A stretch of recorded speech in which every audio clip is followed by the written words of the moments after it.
I'm taking the kid.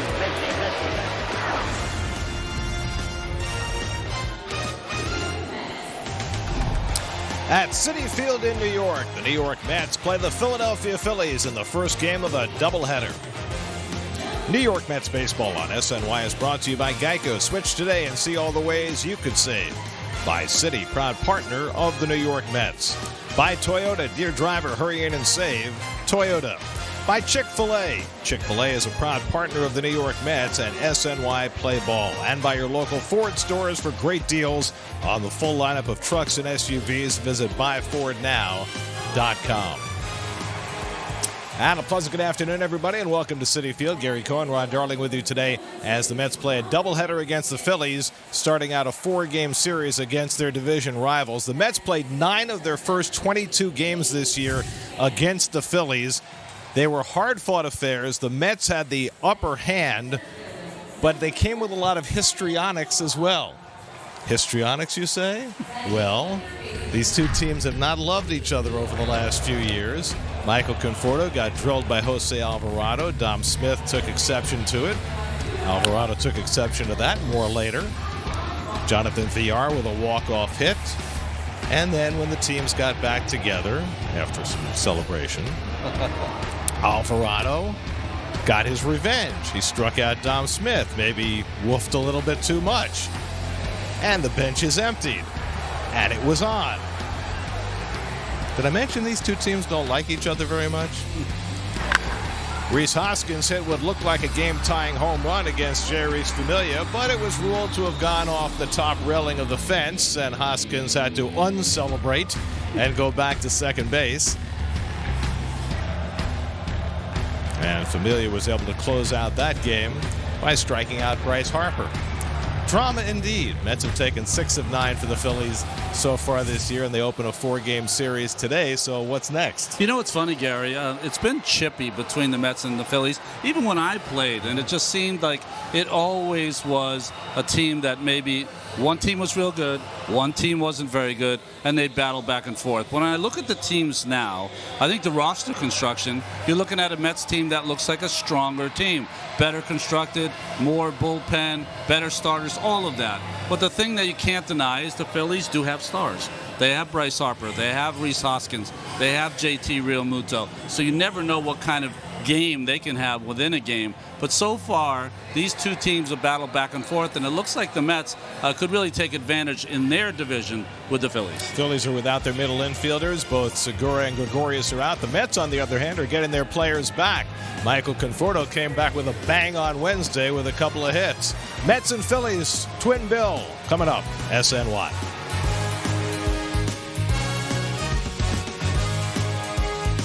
To you by Ram. Hurry in for great deals during the Ram Spotlight Sales Event. By NYC Vaccine. NYC Vaccine for all. Safe, free, easy. And by Try Honda. Contact your local Honda dealer for a great deal today. I like that we're featuring the Ralph Kiner microphone. Need to put a Bob Murphy microphone up there next to it. This weekend, the first 12,000 fans will receive a You Gotta Believe t-shirt from Ford when the Mets take on the Phillies. For tickets, go to Mets.com/tickets. Game 1 of the doubleheader today. Taijuan Walker coming off a rough outing his last time out in Washington. He persevered, but the results weren't great. Yeah, he still got deep into the game, didn't walk anybody. The Schwarber 2 home runs were really the difference in that game. You know, he kept the ball in the ballpark almost all season long, and going up against Aaron Nola, who has not been great all season long, the guy that's finished in the top 10 of the Cy Young voting a couple of times, but the last 4 starts against the Mets, he's 0-2 with a 5.49. Up and down, great start against the Yankees, terrible start against the Giants his last 2 outings. We'll see which Nola we see today. It's the Mets and the Phillies, first of a double dip. First pitch is coming right up. Rocky and Apollo moment. Ryan Addison, Doug Eddings sprinting out to their positions. How about them hustling out to their positions? Think that's great. Bravo. It's going to be a long day of baseball. They get to stretch their legs. Doug Eddings, the crew chief. Ryan Addison, the younger umpire, spurring each other on.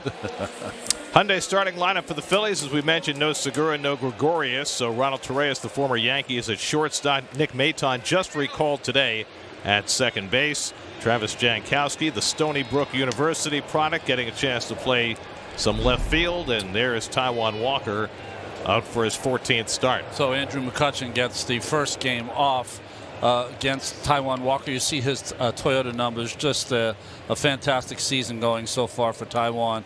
2.42 ERA, 6-3 record. The Mets are 10-3 in his starts, I believe. Odubel Herrera leads off for the Phillies. And on a sunny afternoon, Taijuan Walker's first pitch is fouled away, and we're underway. Well, the Mets defense you see in the infield. McCann will be behind the plate. Guillorme is getting a lot of the starts at third base. Lindor, McNeil, and Alonso every day. Dominic Smith in left. Kevin Pillar has done a nice job in center field, and good to have Michael Conforto back for game number 2. Herrera drops down a bunt. Walker pounces on it quickly and makes it look easy.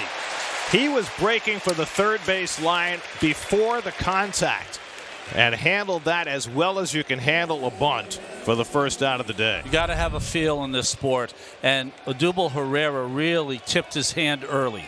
But Walker reacted. Watch, he tips his hand early, and Walker, his first step is towards that third base line, and he made a very good bunt. Looked as a very easy out.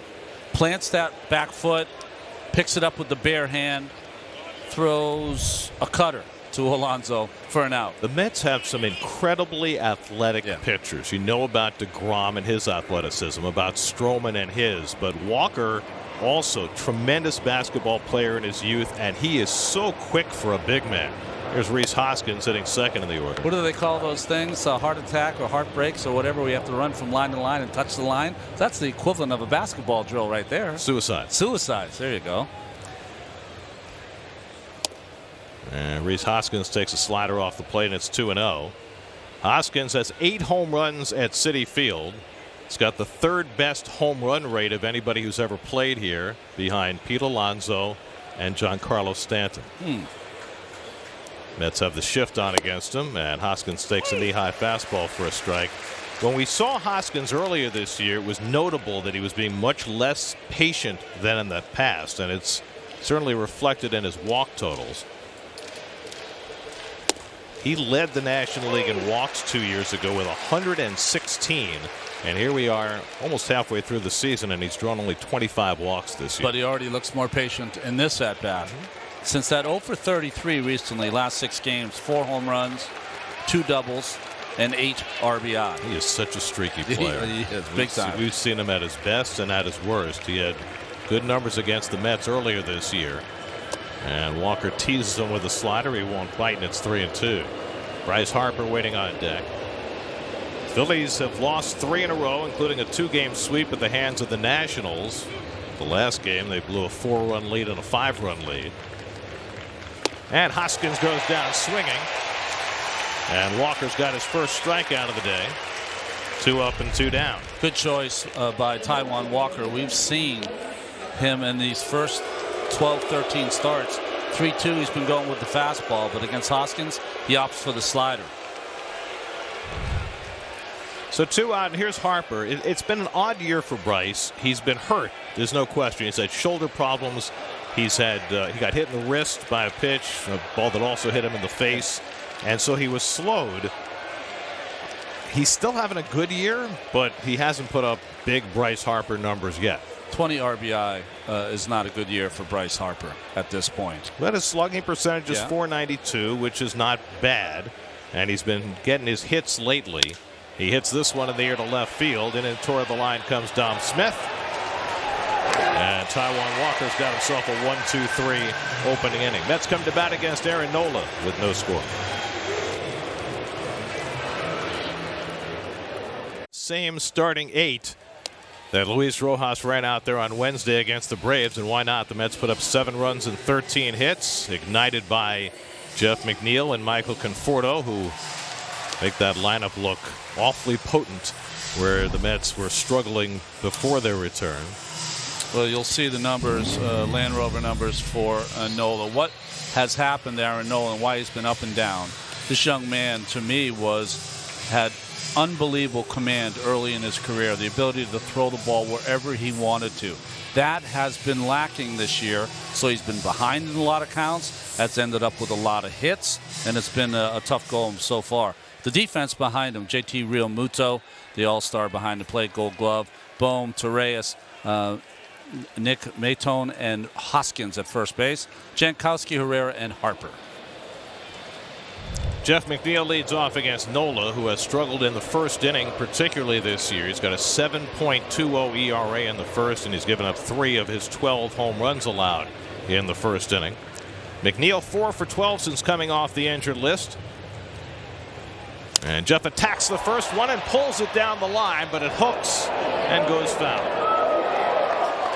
Well, Jeff McNeil, first pitch swinger, was ready to first pitch swing. It's almost as if you're a fan, you're very comfortable if Jeff McNeil has come back swinging at the first pitch. Makes you feel better. It means you don't linger at the concession stand when he's going to lead off the inning. Francisco Lindor on deck. And that one hits him in the leg, and McNeil goes to first base. So the first Nola curveball results in a hit by pitch, the 5th batter Nola's hit this year. Well, Joe's waiting a second to see if he got hit or not. There wasn't any question he got hit. The only question is, did he make an effort to get out of the way? No one gets out of the way now. They just kind of lock in, take it off the foot. That was off the bounce, so that's not going to affect McNeil at all. Back foot. So the Mets have a leadoff base runner, and Nola immediately out of the stretch. Here's Lindor coming off a 2-hit, 3 RBI game on Wednesday, including his 9th home run of the year. And he turns to bunt, drawing Bohm in from third, and takes a strike.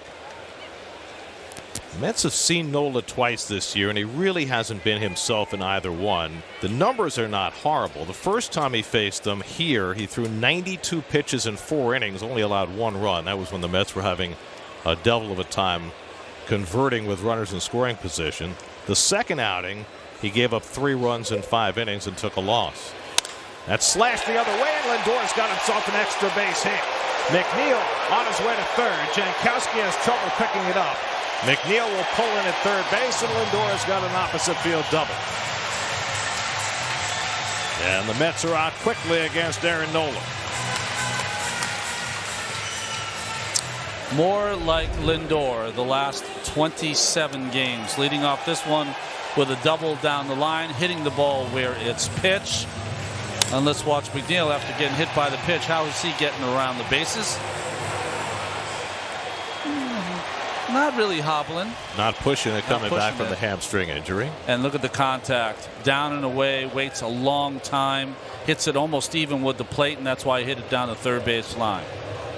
9th double of the year for Lindor. 2nd and 3rd and nobody out for Michael Conforto. And he takes a curveball for a strike. Conforto hit the ground running off the injured list Wednesday. Had a double his first time up. Had 2 hits and a walk in that game. Phillies have the infield back. They'll happily concede a run to try and get the first out. Nola's generally had Conforto's number. Michael's just 7 for 40 against Aaron Nola. And he chops one foul, and it's 0-2. So that first start in Philadelphia, he threw 92 pitches in 4 innings but allowed 1 run. That's hard to do. Well, that first start, he could have given up 3, 4, 5 runs. The second start, he could have given up 4, 5, 6 runs.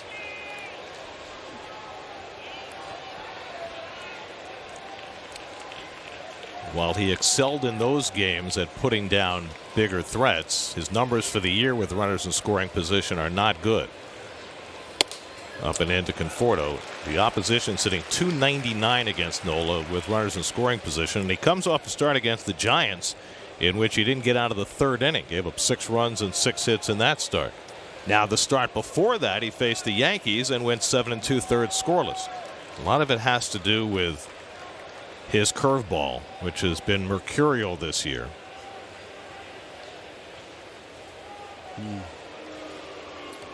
Well, he's been nibbling a lot, Gary, getting behind in the counts, giving up a lot of hits. And he's come out in this game and has tried to be real uber aggressive and throw strikes, and the Mets already got him in trouble. McNeil at third, Lindor at second with nobody out. And Conforto fouls one back. Well, Wednesday, first at bat off the injured list. Boom. Fastball center cut. He was so excited to be back and to get a hit. And this one may be more impressive off the lefty. Breaking ball away. A bullet up the middle. Good pitch selection. He also drew a walk. Early in the season, he was chasing a lot.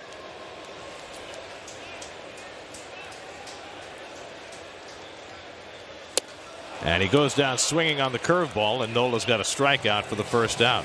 Well, that was masterful, Nola. 2 fastballs up and in, and then start a pitch in and break it down and in. Just masterful sequences of pitching by Nola. One of the best curveballs in the business when he's got it going. Well, we saw a guy with a great curveball a few days ago in Charlie Morton. Completely stymied the Mets. Of course, their lineup looks a little different now than it did when Morton faced them. Here's Alonso. He's got 3 career home runs against Nola in 25 at-bats. Infield stays back with second and third and 1 out, except for Hoskins, who's in at first.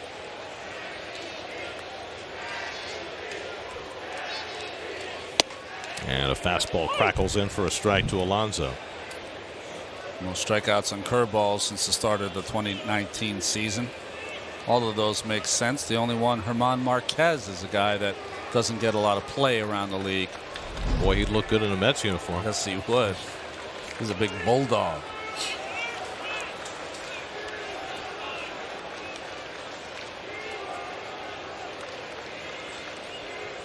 Alonso just 6 hits in his last 31 at-bats. And still only 1 home run at Citi Field this year, which is hard to believe. Well, he told us he hits him out of anywhere. Just hasn't been here yet. Then he can hit him here too. Mets are playing their 70th game this year and their 32nd home game. Still owed a few home games.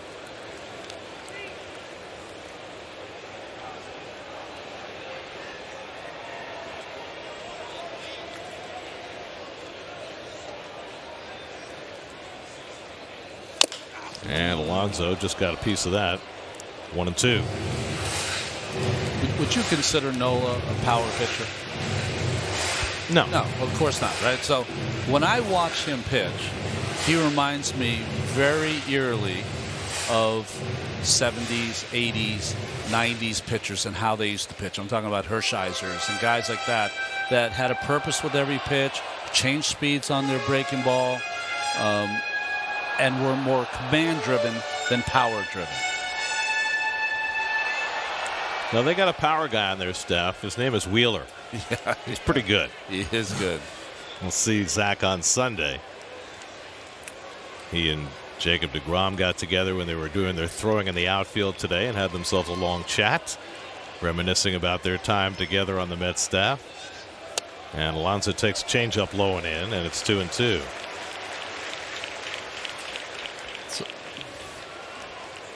See, that was starter number 1 and starter number 2. Nice. Well, that's nice of them to do that. Same uniforms, though. Ooh. Just need a guy in an Ojeda jersey to put in between you. You know, break up the right-hander. That's right. Swing and a miss, and Alonso's down on a curveball, and so Nola using the hook to strike out both Conforto and Alonso, and now a chance to get through the inning. Conforto, 2 fastballs in and then a curveball. Alonso, fastball in, changeup in, curveball away. Got him really worried about inside and then bended one away to get a strikeout. Well, Nola was in an immediate mess, and now a chance to get through it as he faces Dom Smith. Dom had a good series against the Braves, 4 for 13 with 4 RBIs.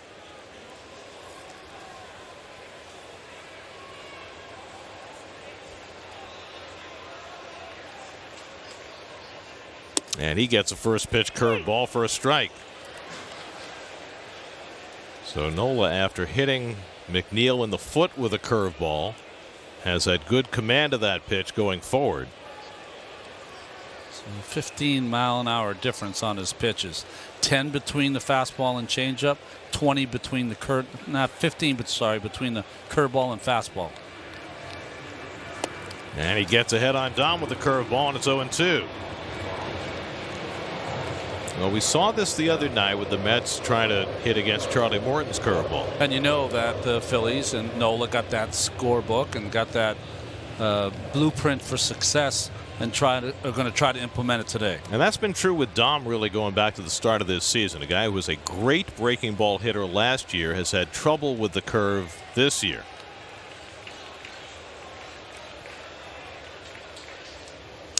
And he just got a piece of that one, so 3 curves in a row from Nola.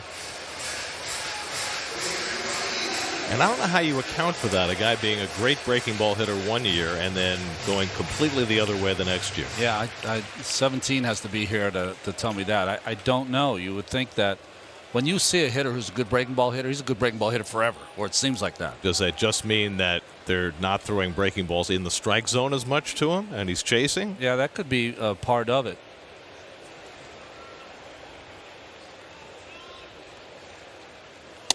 And the fastball on the inside corner got him looking. Dom didn't think so. Dan Bellino punches him out, and Nola strikes out 3 in a row to find his way out of first inning trouble. And Dom Smith still barking at Dan Bellino, and Luis Rojas will make sure that he doesn't get himself ejected. Mets waste an opportunity in the first. No score. Legitimate beef. Look at the overhead. Certainly the ball's inside. Real Muto picks it right there. There's the pitch cast. Ball came around the plate. But really the reason he had a beef is that Dan Bellino took an extra count before he called the pitch. JT Real Muto leading off in the second. Yeah, look how long this takes. This is real time.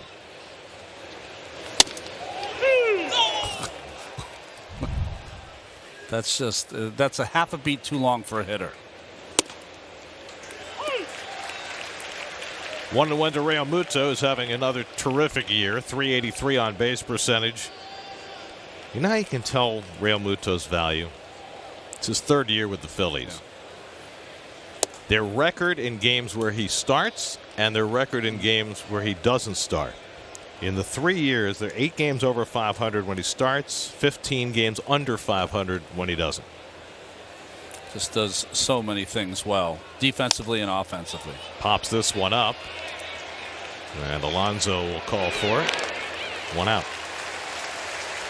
I mean, he's been their best player. I mean, it's not even close at this point of the season. But the problem with the Phillies is that they have star players, and they have players that have unbelievable games. But they tend to be very streaky players now. Hoskins at the beginning of his career. Harper's more a consistent player when he's good. Right, he's just not been healthy. McCutchen is a guy that's more streakier now than he was when he was a MVP guy. Here's Alec Boehm, who's been on a good streak lately. Couldn't get out of his own way earlier this year, but in June he's hitting .371. And this young guy is just young. You know, he's still figuring out the league. He's going to be a star in the making, I think. Hit .338 as a rookie last year, and tied for 2nd in the Rookie of the Year balloting. Just 24 years old. Walker has a real good slider so far. And Boehm takes a splitter down, and it's 2-1.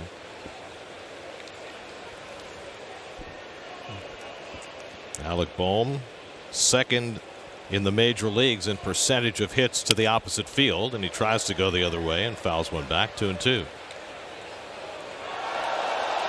Infield's pretty, sorry Gary, infield's pretty straight up, but Pilar really is not only playing towards right center field, but also playing extremely deep. 45% of his hits have gone to the opposite field. And he goes down swinging on a good fastball by Walker. Ran that ball in on him, and Walker's got his 2nd strikeout. The MLB Ballpark app will complete your next visit to Citi Field. Buy and manage game tickets, redeem special check-in offers, access exclusive content, and much more. Download the MLB Ballpark app today. Now Travis Jankowski getting a chance to play left field today. Phillies called him up last week when Roman Quinn blew out his Achilles. Quinn's out for the year, so Jankowski getting a chance. Jankowski's a guy of great talent, came out of Stony Brook University, and he's always been hurt. Yeah. He broke one wrist diving for a ball. He broke another wrist crashing into a fence. He had a foot problem that kept him out for a whole year. Padres drafted him in the first round in 2012, and he's barely played the last few years. Off to a good start with the Phillies, and a double and a home run Wednesday in their wild game against the Nats. And Jankowski lifts one out to left, and Dom Smith is there. And that retires the side. 6 up and 6 down for Taijuan Walker to start the day. No score in the second.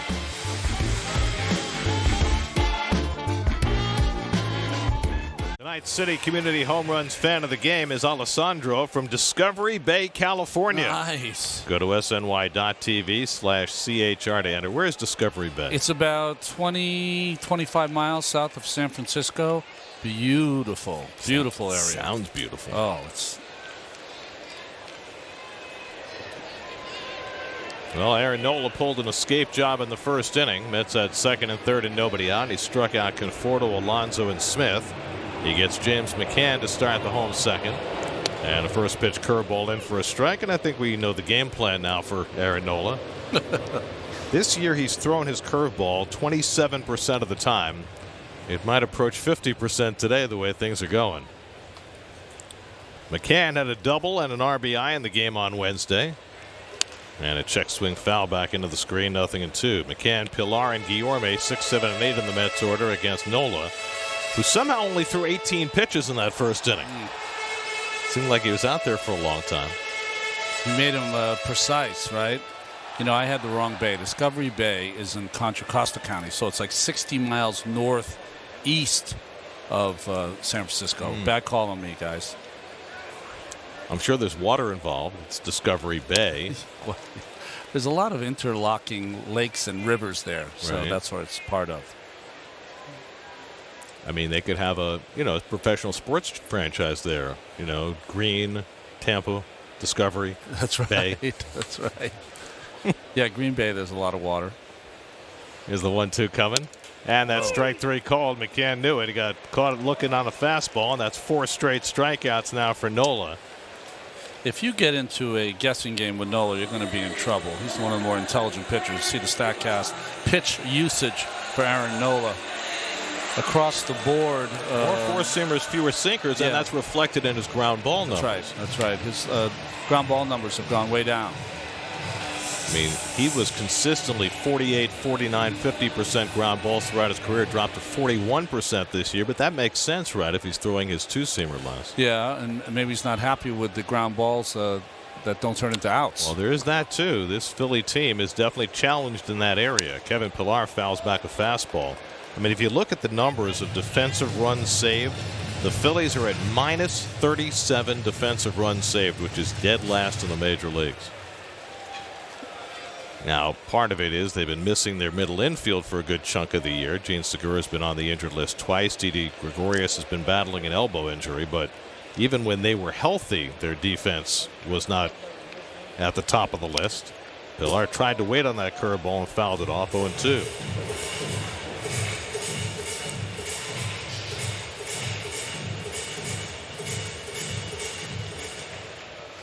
Well, Joe Girardi has had to battle through that ugly defense. More bullpen problems for the Phillies, who certainly struggled with that last year as well. Not have been a great week for Joe. Well, he was called a con man by an opposing GM. That's not good. Con artist.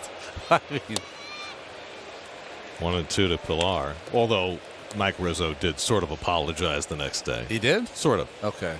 He said he had great respect for everybody in the Phillies organization, including Joe.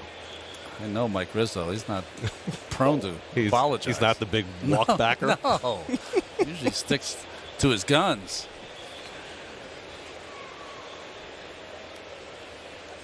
And Pillar goes down swinging on the changeup, and that's 5 straight strikeouts now for Nola. And he's done it in every manner possible now. Curve, fastball and now the changeup. Well, we've said that it's been a good start and a bad start for Nola kind of season. Looks like he's on one of those good start rolls. Beautiful changeup, like I said before. 10 miles an hour difference between his fastball and change. 15 between his fastball and curveball. Now Luis Guillorme.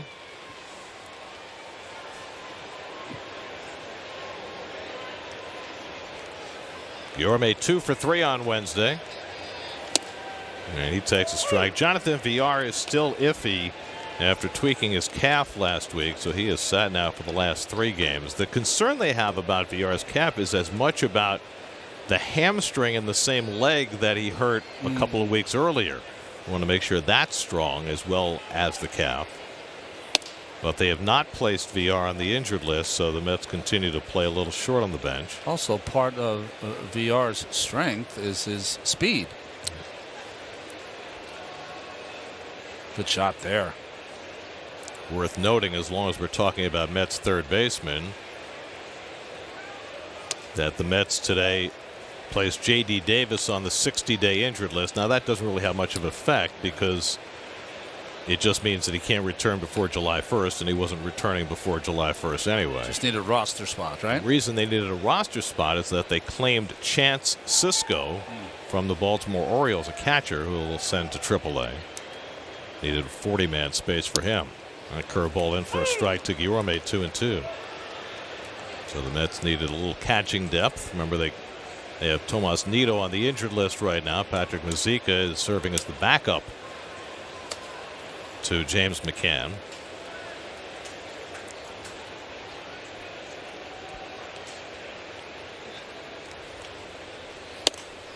And that fastball pops inside to Guillorme, 3-2. Guillorme has a ridiculous .435 on base percentage.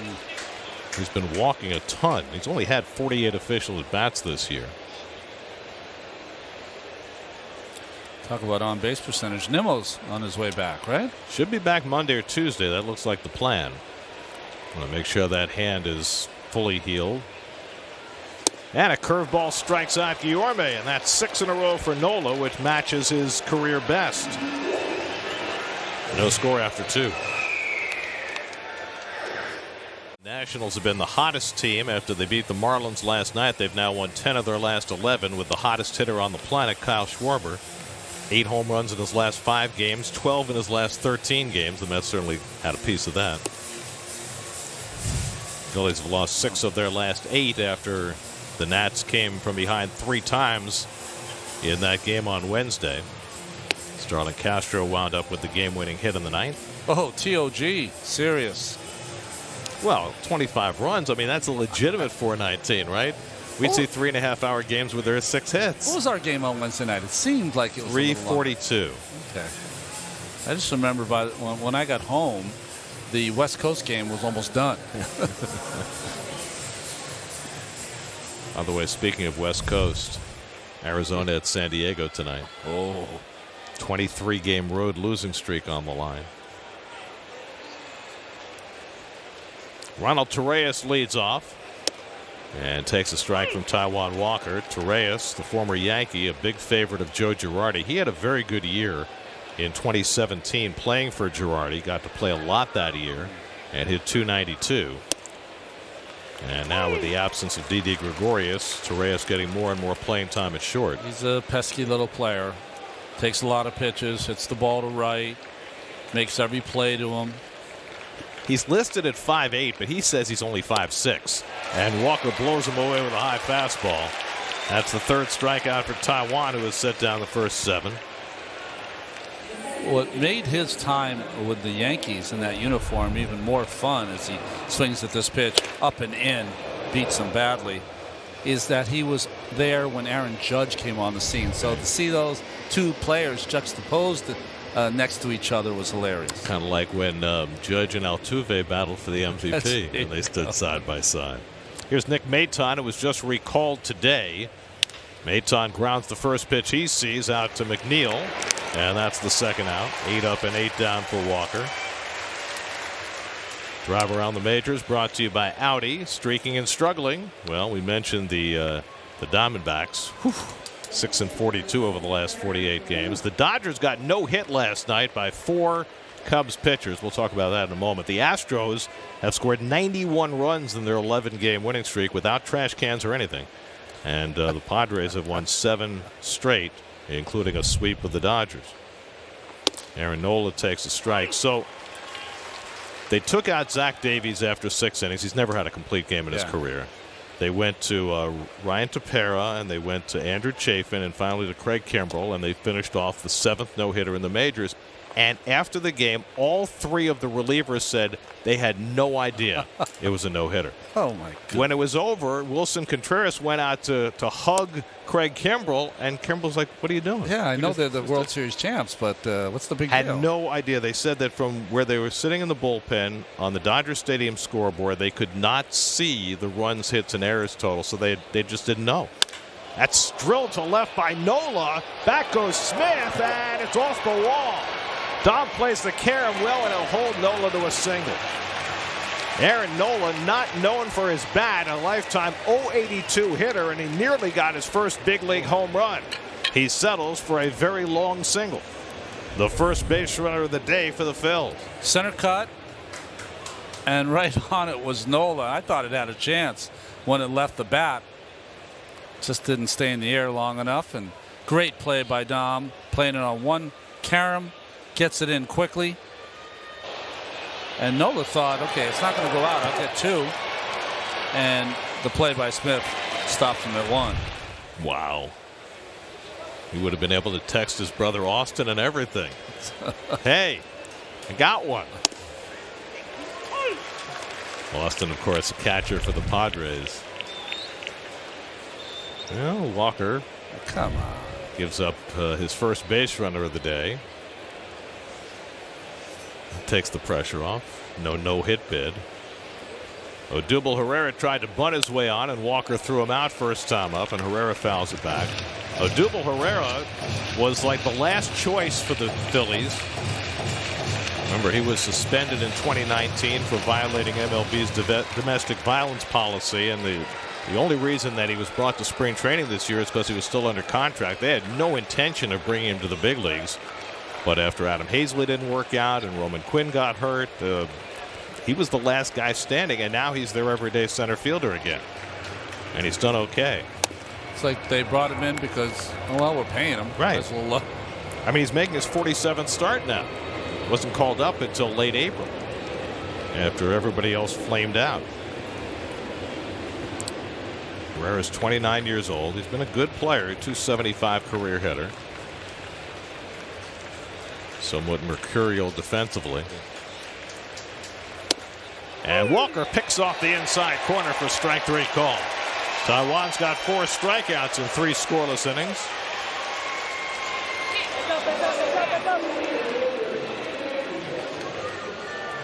Has struck out the last 6 Mets he's faced. They've got a little bit of everything. They've gotten strikeouts. He's gotten strikeouts on 3 curveballs, a couple on fastballs, 1 on a changeup. He's got 6 in a row, and he's carving up the Mets so far, mostly on that great breaking ball. Well, he gave up a hit by pitch and a double to the first 2 batters, second and third, and nobody out in the first inning. Mets were poised to strike, and the Mets have not hit a fair ball since. And how do you hit a breaking ball? Well, this is what you see when it comes out of the hand of the pitcher. Boom! Up in the strike zone. Where does it end up? Takes a hard left turn. I mean, that's... You wonder why so many hitters have been humbled over the years by the humble curveball. But this has been a pattern for the Mets. They have been stymied by curveballs this season. Look at that. They have the lowest slugging percentage in baseball against curveballs. Well, certainly this is being worked on as we speak. I mean, if we know these stats, certainly they know these stats. How they work on that? Well, that's up to our Steve Gelbs. Well, they do have curveball machines. Do they anymore? No, and I know they do. Do they use them? Taiwan Walker's 1 for 26. Nola hit one off the wall against him, and he takes a big hack and comes up empty. So The record for the Phillies for most consecutive strikeouts in their very long history is 7. What? Which Nola can tie if he strikes out Taijuan Walker. And Ty thinks about bunting, but takes up an end 1-1. Steve Carlton, Kurt Schilling, and current Met Jared Eichhoff share the record of 7 consecutive strikeouts in a Phillies uniform. Carlton only did it 52 times. No, I'm only kidding.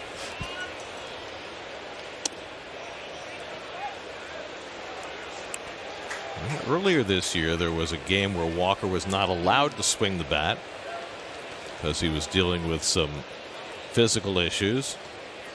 But here he took one big cut, and now he's shown bunt the last 2 pitches, and that's brought the corners a little closer. So now he'll try the butcher boy, and he takes a fastball for a strike. 2-2.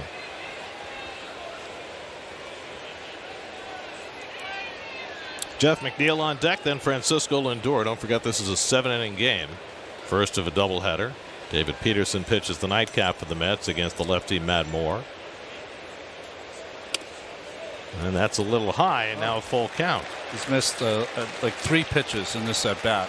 Home plate umpire Dan Bellino. Second straight full count for Nola. He went 3-2 on Guillorme and then struck him out with a curveball.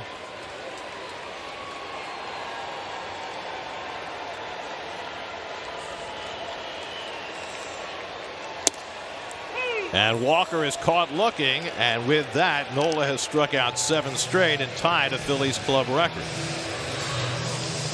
So he becomes the 4th pitcher in Phillies history to strike out 7 in a row. 3 more. We've gotten awfully close to Seaver a couple of times this year, but nobody's tied him yet. And it's been 51 years. Don't let it happen in Flushing. Nothing against Aaron Nola. I think McNeil will make sure of that. Okay. Probably early in the count. McNeil was hit on the foot by a pitch leading off the first inning. And he takes up high for ball 1. Quite a run by Nola, who's averaged about 10 strikeouts per 9 innings this year. It's funny. 10 strikeouts per 9 innings used to be a huge deal. Now you're barely above the league average.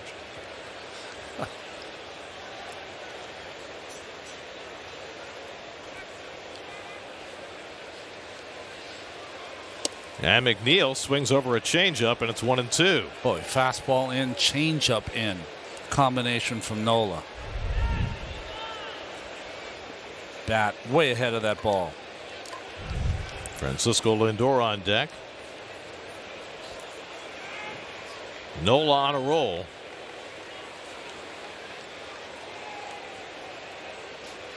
And he gets McNeil to set a new Phillies club record, 8 consecutive strikeouts.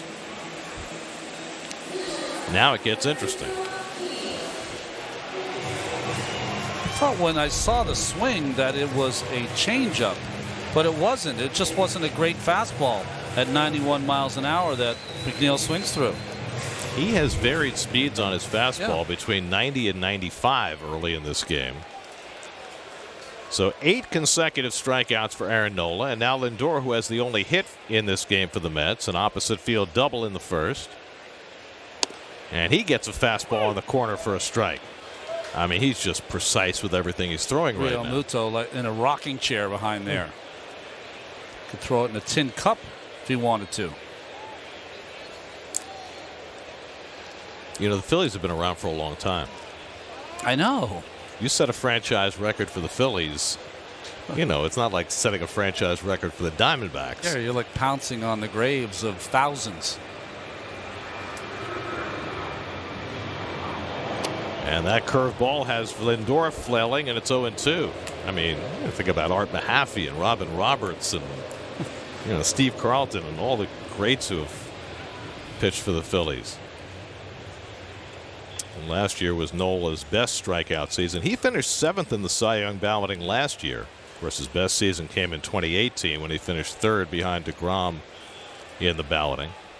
Curveball strikes out Lindor, and that's 9 in a row for Aaron Nola. one shy of Tom Seaver's major league record. Wow.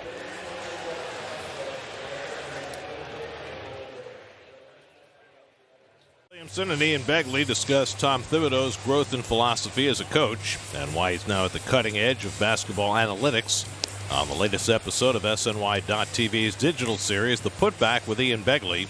Check it out now on SNY.TV. Now, who is this I young saw lady? this earlier. It's the fans to put up their favorite pictures of Mets or former Mets players. And this young lady in her heyday, and maybe mine, we took a picture many moons ago. That's great. How could she keep it? She kept it. Do you know this? I don't know this person. I mean, I obviously know her because I took a picture with her, Well, but I don't know her. Stop by to take a picture at some point. Yeah. Rhys Hoskins leads the fourth inning against Walker and grounds one down to third. Look, a fair ball, Ronnie. Guillorme throws out Hoskins, one away.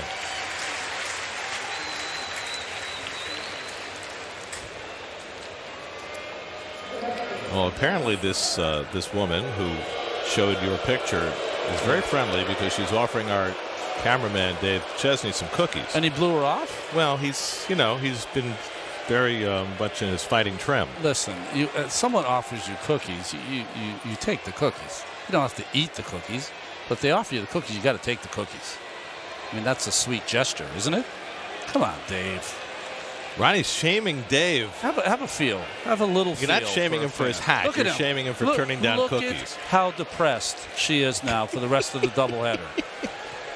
Here's Bryce Harper, and he takes a strike. I think she just erased my picture because of Dave.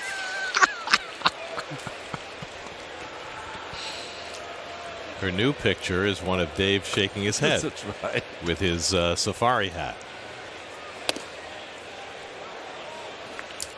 Harper flied out his first time up. Well, in the bottom of the fourth inning, Michael Conforto will be trying to uphold the legacy of Tom Seaver. That's really what it comes down to, right? It really is. 51 years, and folks keep knocking on the door of 10 straight strikeouts. Nobody has reached it since Seaver did it in 1970 against the Padres. Conforto will be leading off against Aaron Nola, who has struck out 9 in a row. If you need a reminder, just look at your right sleeve. That's all you need. That should be enough to inspire you to at least, try and bunt for a hit or something. There we go. Yeah, now, is that out of bounds? They say it is late in a no-hitter. Not out of bounds. In a 0-0 game, 7 innings. And Walker just missed with that sinker, and now it's 3-1 to Harper. Dangerous spot here in a scoreless game. Don't forget, this is a 7-inning game. Harper flied out to left on the first pitch he saw in the first inning.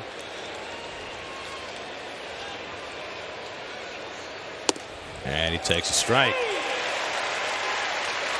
Walker has liked his slider today.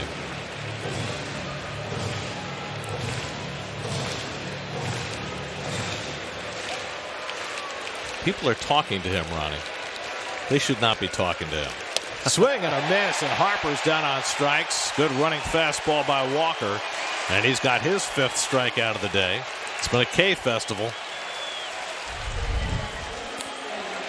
Supposed to be in, but the ball had the two-seamer we've documented all season long. Has had a lot of movement. Started in the middle of the plate, ended up 6 inches outside. There have been 20 outs in this game, 14 via strikeout. It was JT Realmuto who hit one of the fair balls. He popped up to Alonso his first time up.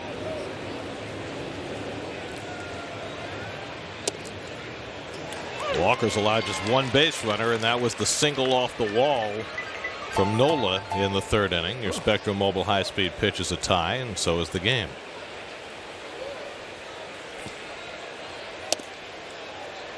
Just off the plate to Realmuto, 1-1. Conforto will be leading off in the next inning with some history on his shoulders.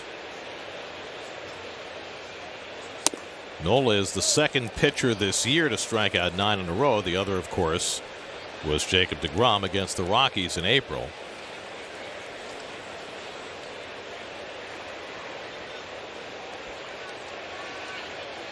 Conforto's in the same place that Al Ferraro was in 1970. Well, a liner toward the hole, and that'll go through for a base hit. Not hit hard by Real Muto, but he went against the shift, and he's got the second Phillies hit. Well, not trying to go that way, just jammed. And Real Muto is a good hitter and hits for a fine average because he's not afraid to get jammed. Inside out with this swing. Good pitch by Walker, maybe up a little more than he wanted it to. Fisted to right field by Real Muto. That'll bring up Alec Boehm. I invoked Al Ferrara because in Seaver's streak, he was the guy who started the streak and the guy who ended the streak. So Conforto's in the same place. Conforto started the streak. Now he'll have the power to try to stop it or allow Nola to tie the record. Now listen, Nola knows he's got 9 in a row. He knows he has a great game going. He has no idea that Tom Seaver has the record at 10. You think? Yeah, absolutely. We'll find out after the game. I mean, I don't want to assume that. I mean, different players have different senses of baseball history. It's true. And the fact that, you know, it's been 51 years and nobody's tied it. And you said it before the season, every strikeout record's going to fall this year. But that's the one that has been sacrosanct so far. Boehm struck out his first time up.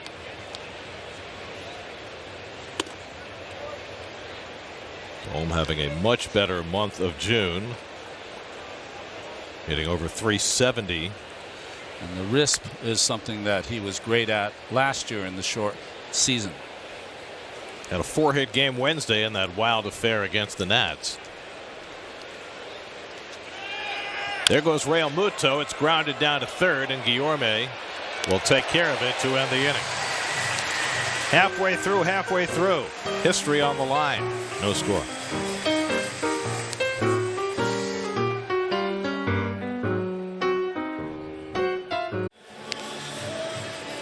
Tom Seaver, the only man in history to strike out 10 straight major league batters.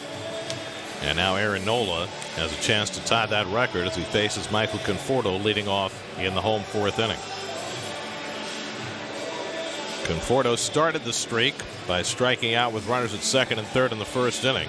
And every batter in the Mets order has struck out behind him. And now Conforto gets another crack to try and break Nola's streak.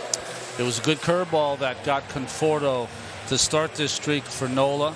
It's been a lot of good curveballs that have gotten most of the Mets hitters in this sequence of 9 straight.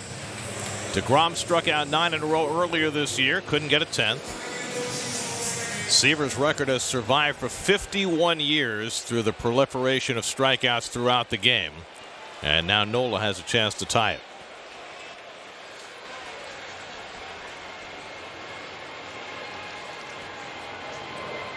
And Conforto watches the first pitch changeup outside for ball 1. Seaver set the record at the end of the game in shadows at Shea Stadium. And shadows have begun to encroach on home plate in this late afternoon affair. Conforto fouls one away. Well, that's some progress. 1-1.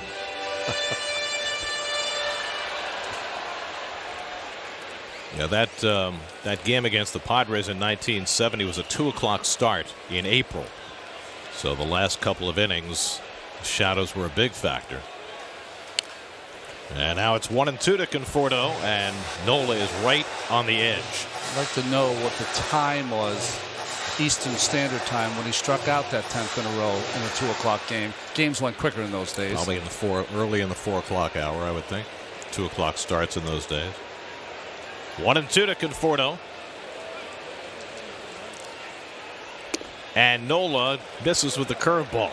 Didn't miss by much. Good take by Conforto. So his pattern so far is curveball down. If he misses, he comes back with the fastball in. 2-2 coming. And Conforto strikes out, and 51 years later, Aaron Nola ties Tom Seaver's record by striking out 10 consecutive Mets. Record set in Flushing, record tied a few hundred yards away in Flushing. Well, Girardi would know history of the game. Now Nola has a chance to break the record as he faces Pete Alonso whom he struck out his first time up, and now they take the ball out of play. Well, certainly I think Nola didn't know, because he would have thrown the ball out of play. They had to take it away from him. So the ball he tied the record with, he will not be able to use against Alonso. That goes to the authenticator, and now he hopes to have another ball to authenticate after 3 more strikes.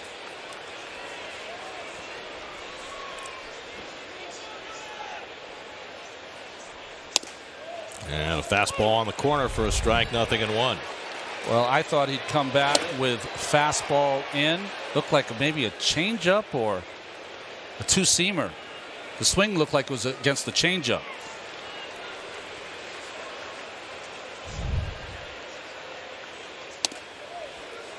Well, over the last half century, many have threatened Tom Seaver's record, but none were able to accomplish the feat until Nola today. And now, a chance to set a new standard.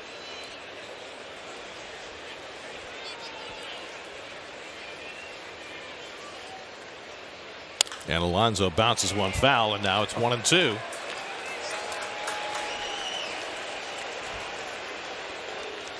I mean, that big kid that pitches in high school, who strikes everyone out, that's what those games look like, and it's starting to look like it here this afternoon. 28-year-old Aaron Nola trying to go a place that no pitcher's ever gone before. 1-2 coming. And it's poked the other way, and that's a fair ball going into the corner. Alonso on his way to second. It's bobbled by Harper. Alonso already broke it down. He's going to stop at second with a 1-out double. Nola settles for tying Seaver's record. Alonso breaks it up with an opposite field double. And the Mets have their second hit of the game.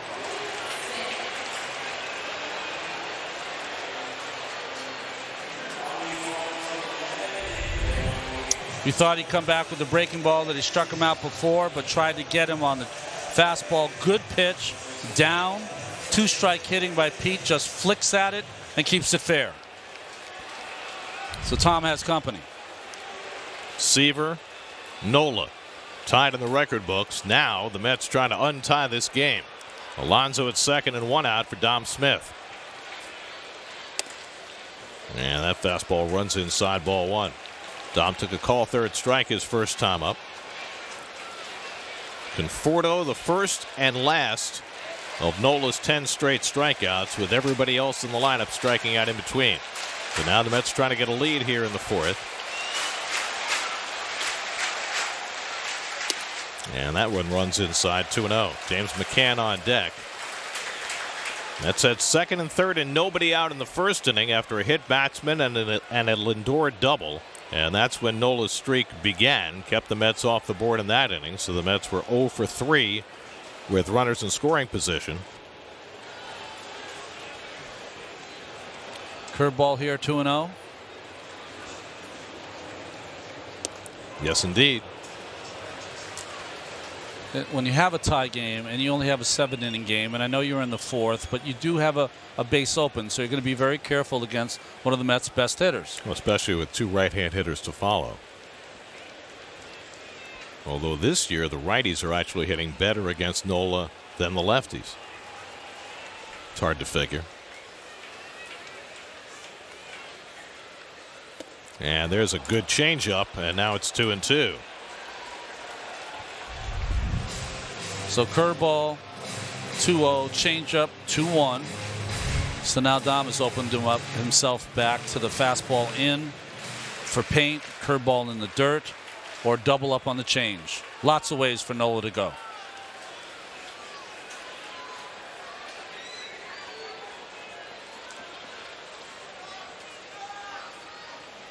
Alonso at second and 1 out. And Smith pulls one on the ground. Maton goes down to a knee to get it, and the throw on target to get the out. Nick Maton, just recalled today, took a base hit away from Dom Smith and saved a run.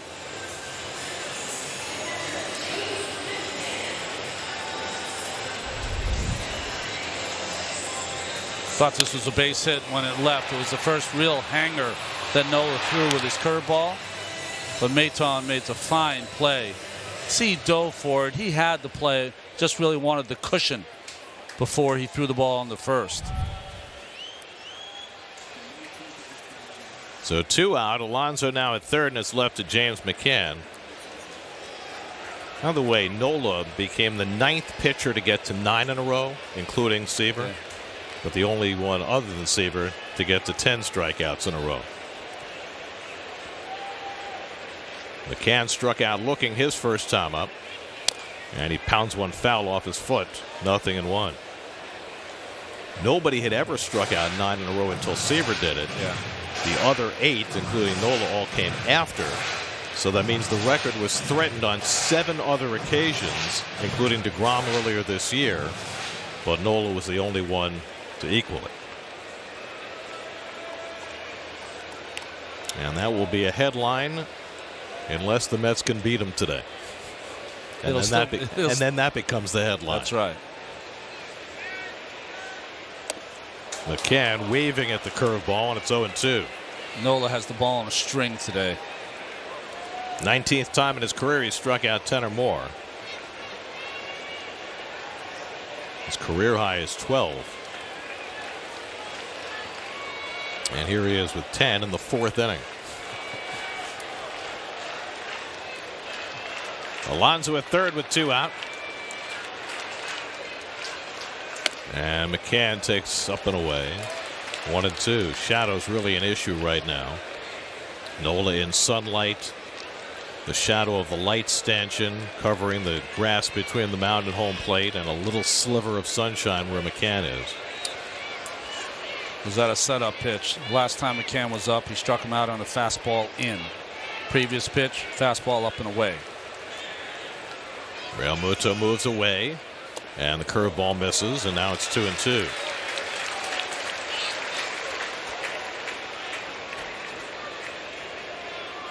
Mets offense broke out on Wednesday with 7 runs and 13 hits. But the hit's hard to come by in this one. Heck, contact is hard to come by in this one.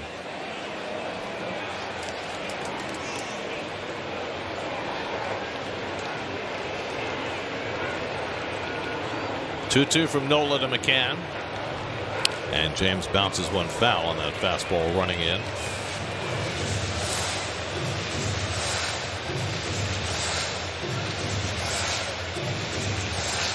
Mets are in a stretch of 16 straight games against the National League East. They're 3-5 in that stretch so far. They lost 3 of 4 in Washington, split 4 with the Braves. Now embarking on a 4-game series with the Phillies. Then they have a makeup game in Washington on Monday, and then another 3-game series with the Braves, this time in Atlanta. 18 games in 17 days. Again, the 2-2. And McCann takes the fastball outside.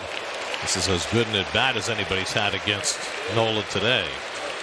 McCann was down on the count 0-2. Now he's worked it full. Kevin Pillar on deck.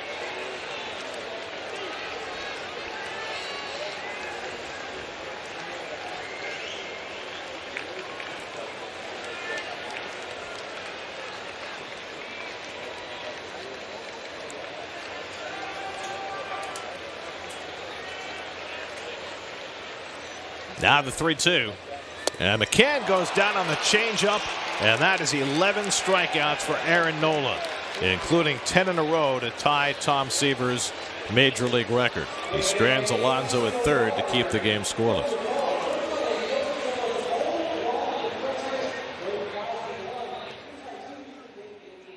And picks Mets game on the go. Live stream, SNY.TV, or download the NBC Sports app. Well, it was fascinating watching Aaron Nola enter the Phillies dugout after just making history, striking out 10 in a row to tie a 51-year-old record. And it was like nobody had any idea. I don't get it. I mean, they got the ball, so obviously they had. Did they talk about it on the bench? Like, he just tied Tom Seaver's record at 10? I don't think there's any sense of any special accomplishment there. I just think my guess is there are so many strikeouts in the game now that but they're not only noticing. Been done once. I know. You and I know that, but apparently the Phillies were not quite as cognizant. Travis Jankowski takes a strike, and it's 0-2. Jankowski flied out his first time up, but it's all of a piece, Ronnie. Yeah, no. I mean, maybe I went overboard the other day as Jankowski lines it back to Walker, and he finds that little pearl. Well, we saw DeGrom make one reaching out to his left the other day. This was a little scarier, right over his head, and Taiwan able to snag it. Remember, coming out of the shadows, too. So I don't know how he could see that off the bat, but he did because he put both of his hands up right where he thought the ball was going to be, and it found leather. Knocked him right to his fanny. Well, What a play. second big defensive play Walker's made today. Threw out Herrera on a bunt in the first, and this one as much in self-defense as anything. And that's a very hard first out. Ronald Torreyes struck out his first time up. You know, I kind of made a big deal of it the other day when Schwarber had 3 home runs in a game and 5 in games and had a chance to do something that had rarely been done, hit 4 home runs in a game, and something that had never been done, 6 home runs in a 2-game span, and Dave Martinez took him out of the game. Yeah. And I guess he's had a little bit of a sore knee, and that's why they took. But it's that lack sense of history, I think, that pretty much spells the reaction in the Philly dugout. It's the same thing. It's not as big a deal to do something because it's never been done before. At least that seems to be the prevailing notion. So maybe it's just a big deal to us, I guess. Maybe. I don't know. And maybe part of it is being, younger and not having as much of a sense of history. But I think the fans care. I think the people watching the game, care about the history. Doesn't mean they don't care just as much about the present. Broken back grounder, and Walker has this one easily to throw out Torreyes 2 out. Guys, I will say I was just taking a walk to actually try and do something in the stands when all this was going on, and I heard probably 5 to 6 different people talking about that record as it was happening and saying, well, thank God for Pete. I can't imagine it happening here. Can you believe that it happened in Flushing against the Mets? This was definitely a conversation in the stands as it was going on. So to your point about the fans caring, they definitely care. Well, look at it this way. Even if it's not a big deal to them as far as the 10 is concerned, because it was he just set a franchise record. His own franchise's record should mean something, or just too many strikeouts. I just think there are too many strikeouts, and I think that dulls the senses a little bit as far as the import of it. I mean, you and I understand that, and the fact that this was really the one record that had maintained its integrity for all these years amidst all of the strikeouts, and that it finally was tied today. But it's hard to sense that as a 25 or 30-year-old player. I don't want to lump everyone together because certainly there's a lot of guys that love the history of baseball, honor it, and studied it as kids. I remember I spent so many hours of my childhood reading the autobiographies of great players from the 50s, 40s, 50s, and 60s. I mean, that was my afternoons in the winter. 3-2 to Nick Maton, who grounded out his first time up.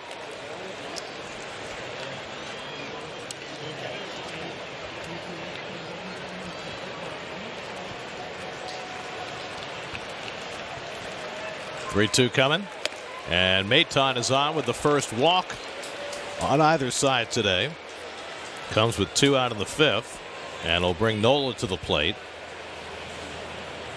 Now, and I think Walker might, pitch him a little tougher than he did the last time when Nola hit one halfway up the fence in left center for what ultimately turned out to be a single.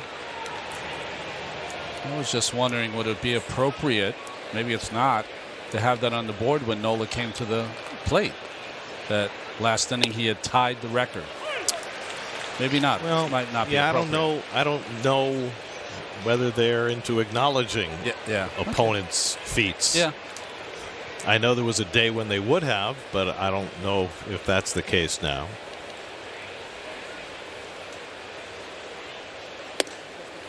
And Walker misses up and in, and it's 1-1. Taiwan a little peeved. he doesn't hide how he feels about umpires and how they're calling the game.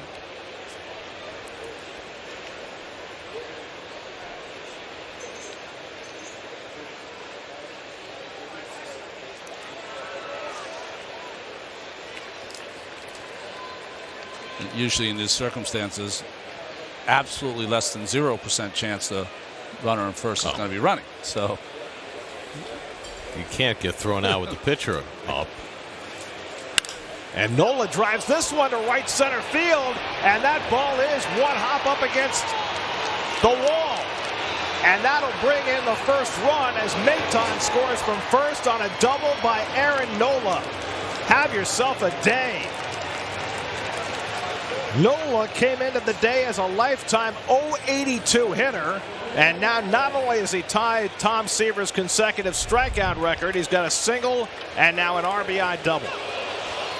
I mean, just splits the outfielders in right center. Conforto did a good job to get to it. Got it in on one bounce, but there was no play at the plate as Maton has good speed. So a line drive single to left field that looked like a double his first at bat, and then that even swing and drove it to right center. And Maton with 2 outs, of course, is just head down and let's go. And in this game, he's going to be set because you never know when you're going to get another scoring chance.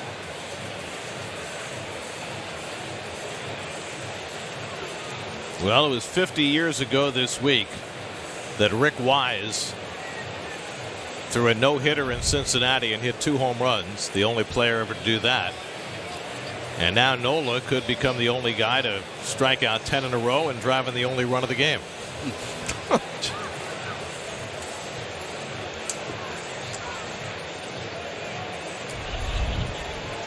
Look at the contact on the hit. Just a fastball up in the strike zone. A pitch that Walker's been throwing by every hitter in the lineup for the Phillies. And Nola made contact. Aaron Nola, before today in his big league career, had 20 hits in 245 at-bats. But he's 2 for 2 today, and he's hit ringing shots each time. 1 to left center, 1 to right center. Wise, when he did that, was in a Philadelphia Phillies uniform, wasn't he? Yes. So here's Odubel Herrera up for the 3rd time. Well, the inning began with a bullet off the bat of Travis Jankowski that Walker caught in self-defense. He then sawed off to Reyes for the 2nd out. It looked like he was going to be home free, but he walked the number 8 hitter, and Nola made him pay. And now Herrera breaks his bat as he pulls one foul, and it's 0-2.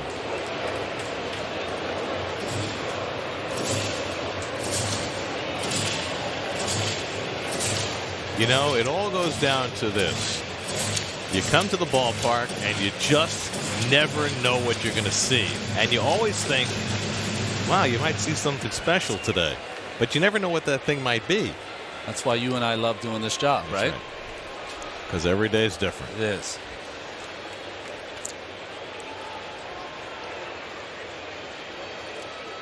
So we saw a brilliant relay the other day. And this one is executed nicely. It just Maton just had too much speed. 2 hops from McNeil.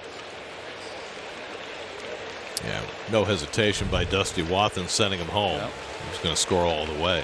2 outs. 0-2 to Herrera. And Odubel smacks one to left center. Over in the gap comes Pilar. And he runs it down to end the inning.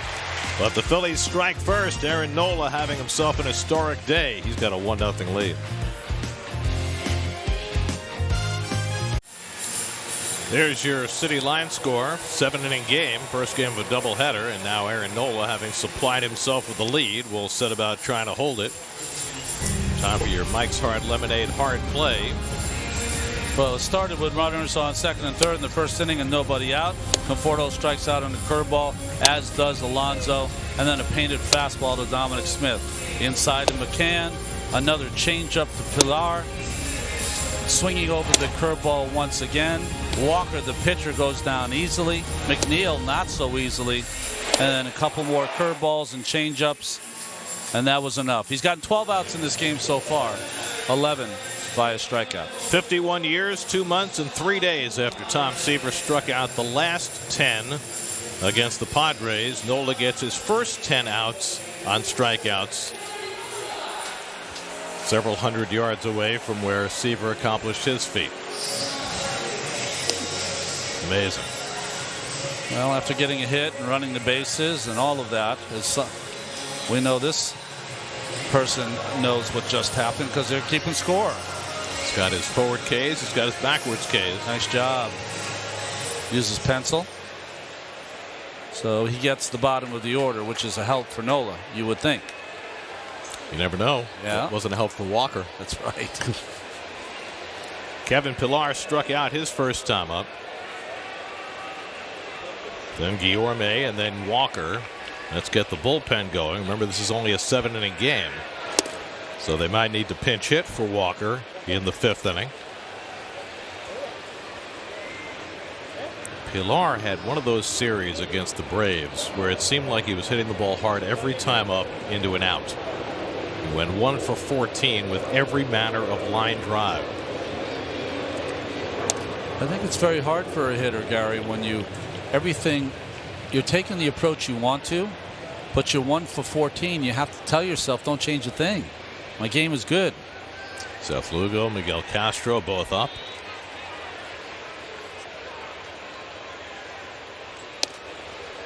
And Nola picks off the outside corner. That's another generous strike by Dan Bellino.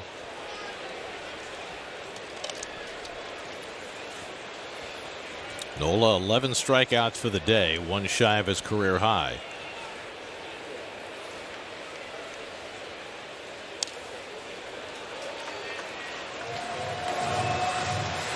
I don't really see it, Gary, happen as much now, but 20, 30 years ago, you could get a umpire because of your preciseness to start to fall into that calling every pitch with you because you're just so good that afternoon.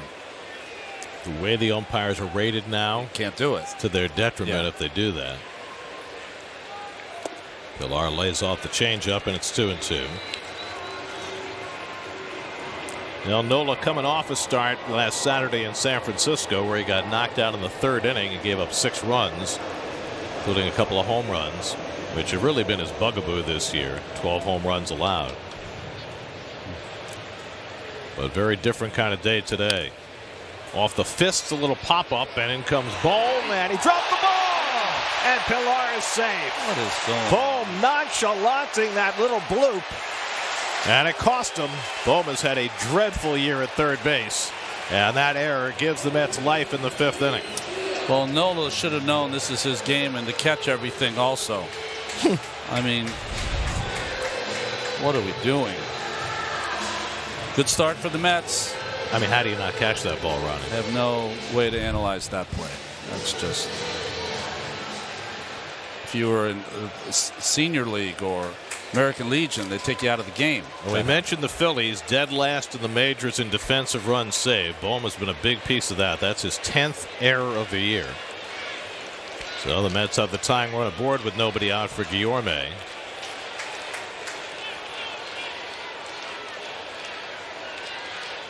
And Luis with a check swing foul. Billy McKinney has come out on deck to pinch hit for Taijuan Walker. There's no sense of urgency off the bat of Pillar, and then when he tried to make up for it, that head started bobbing, and the ball was missed. And Pillar, who the other day forgot how many outs there were and didn't run hard on a ground ball, ran hard this time. Because you never know. That's why you always run hard, because you never know. Hey, the great Gary Carter I saw hit a similar ball and didn't run and was thrown out at first on that. So I've seen it happen to Hall of Famers.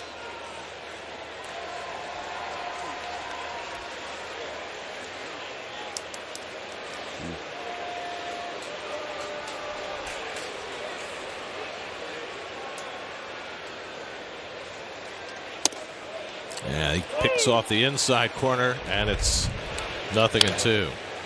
Well, I think he thought there was a chance that it was going to fall in before Bohm, that he would not even have a play on it.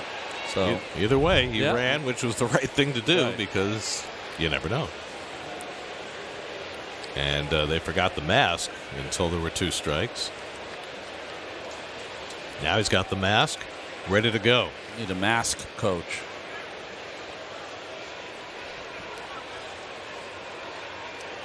Guillorme hits the curveball down to first, a foul ball.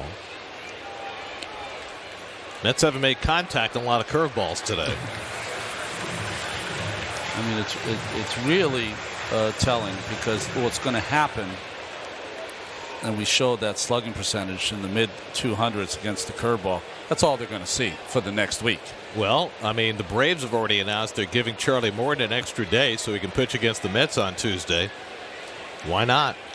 The way he dominated them with his curveball a few days ago.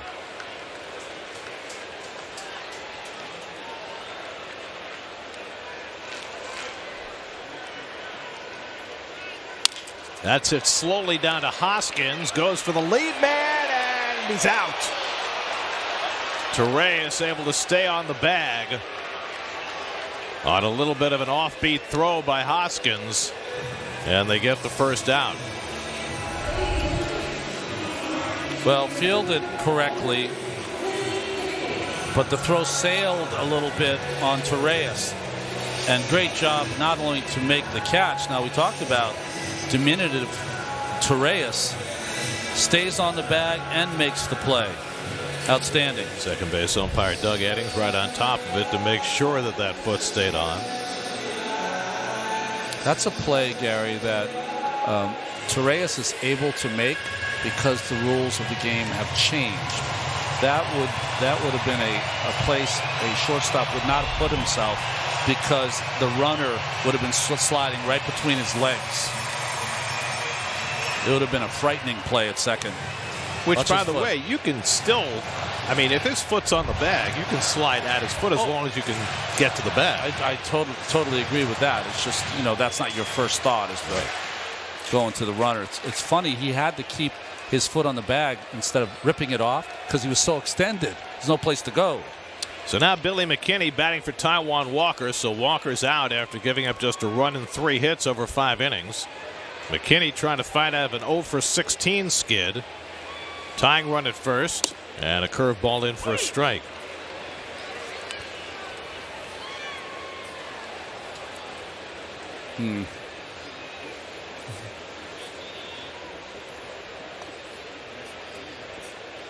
Giora made the tying run at first with 1 out. Jeff McNeil on deck.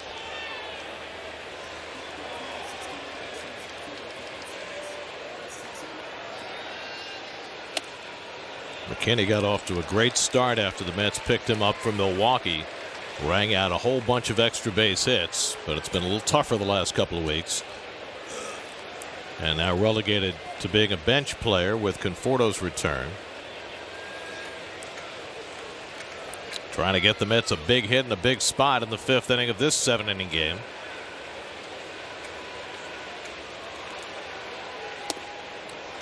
And then the changeup misses, 2-1. Well, the Phillies have lost 19 games this year in which they've had a lead. Their bullpen for the 2nd straight year has been a huge concern. Of course, the difference in this kind of game is that, well, Nola might be able to go all 7 innings. That's right. He's about to throw his 80th pitch. And McKinney fouls that changeup, and it's 2-2. Last year, the Phillies bullpen was historically bad. This year, they are merely bad. I mean, last year in the 60-game season, what was it, 45 games? They had the lead in 60 games. And their recent loss, 13-12, they had a 5-0 lead, a 9-5 lead, a 12-11 lead.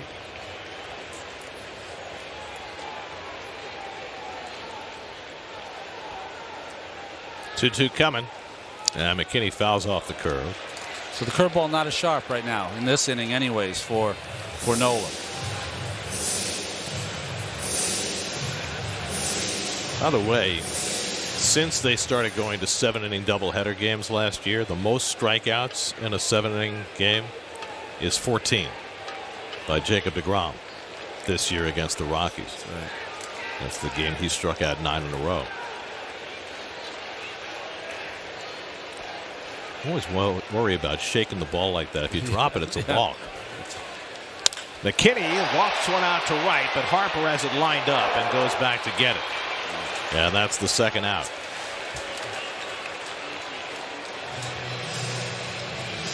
Now time for a word from the Home Depot. Know before you go and avoid any curveballs. Use the Home Depot project calculators to know exactly how much you need. Now Jeff McNeil, who was hit by a pitch leading off the first inning, struck out in the third, 0 for 1.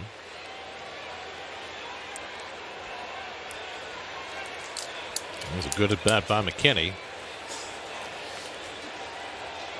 But Nola, after a leadoff error, has a chance to work through it with McNeil at the plate. Dior made the tying run at first with 2 out. And McNeil fouls back the fastball. You know what the 7-inning game has done, Gary? It makes pitchers feel as though how you felt in 9-inning games years ago. That 2/3 of the game were yours, and you fought for those last 9 outs. Were you going to get him or not? And here, there's 2 sides of it. You have a chance here for Nola, maybe, if he can keep it going, to complete a game. But it also knocks out the Mets pitcher, Walker, who was pitching a fine game because of the National League rules. Right.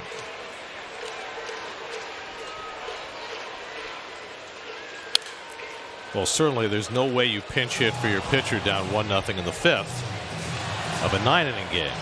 But you do pinch hit for him in the 7th of a 9-inning game, and that's really what it's the equivalent of. Mets had the luxury of an off day yesterday. That means everybody in that bullpen, which was so strapped getting through that Braves series, finally rested. Really hurt that Marcus Stroman only got 3 outs on Tuesday, and that pushed everybody in that bullpen a little harder. McNeil pulls one just foul. If it had been fair, Hoskins would have had it. He never came off the bag. I mean, normally you want your first baseman to push off that bag at least a little bit, even with a left-hand hitter up, but he was basically standing on the bag. You don't have to as much because the second baseman is playing a little to pull, but certainly not where we've seen other shifts or infield defense for other teams that have played the shortstop and second baseman on that right side.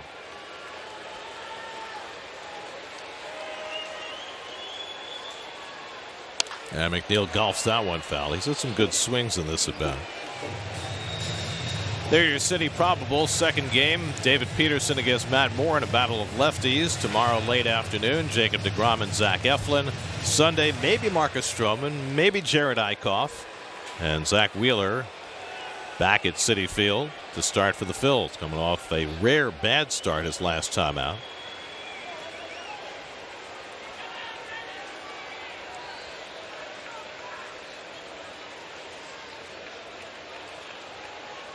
Oh, 0-2 to McNeil. And Jeff lofts this one foul. You know, if nothing else, McNeil jacking up Nola's pitch count a little bit and getting closer to that Philly bullpen. You know, it's 2 organizations that try to defend you differently. The Mets shift all the time. Closer to 57% of the time they shift to try to make up for maybe the lack of range by some of their infielders. The Phillies, they don't have great infield defense, only shift 20% of the time. Just a difference in philosophy. Yeah. And McNeil strikes out on the changeup. So Nola wins that battle, his 12th strikeout, matching his career high. He's got 5 scoreless innings and a 1-0 lead heading for the 6th.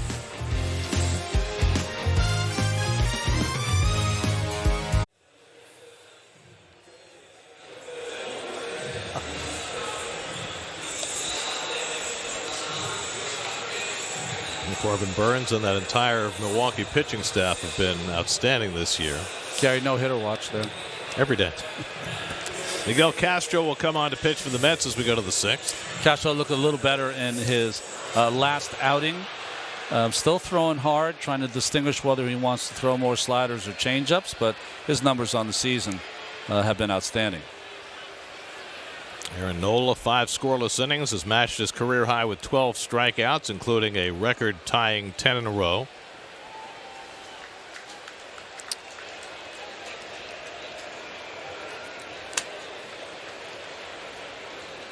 Rhys Hoskins leads off in the 6th inning against Castro. So Nola tied Seaver's record in Flushing against the Mets. And I was reminded by Dave Jagler with the Washington radio crew that it almost happened once before. Hoskins gets under this one to shallow left, and backpedaling is Lindor to grab it, 1 out. When Max Scherzer threw his no-hitter against the Mets in 2015, he actually struck out 9 Mets in a row, and then Curtis Granderson popped up for the last out of the no-hitter. Otherwise, Scherzer had a chance to strike out the last 10. Just like Seaver did. Exactly. Wow. Thanks for that, Dave. So someone cares about the history of the game. It's part of our job. Yeah. Now Bryce Harper, who's flied to left and struck out today. So Taijuan Walker was terrific today. The only mistake he really made was walking the number 8 hitter, who was in an 0 for 22 slump, and then giving up the double to Nola that brought him in. Walker went 5, allowed a run on 3 hits, a walk, 5 strikeouts, only 68 pitches, lowered his ERA from 2.42 to 2.38. And the backdoor slider misses, a ball and a strike to Harper. JT Realmuto on deck.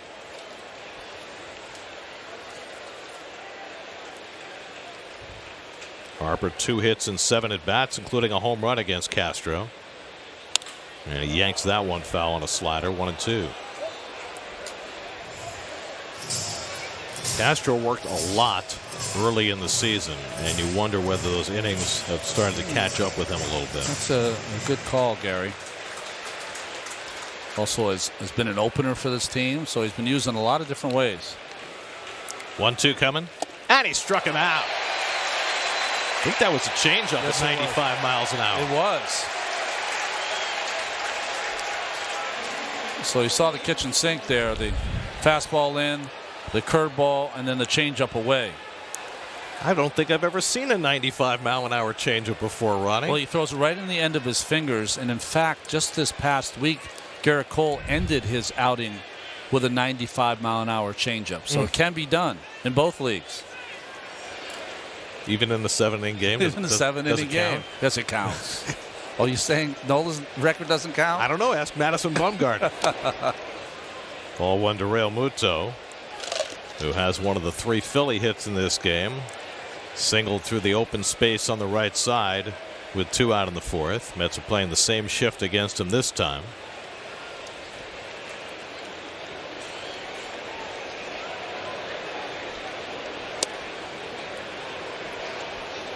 No, he just has such an amazing arm. You see how far out on the fingers that changeup is. So when he lets it go, he can still almost maximize some velocity, as opposed to many pitchers were taught to throw that pitch and just bury it in your palm.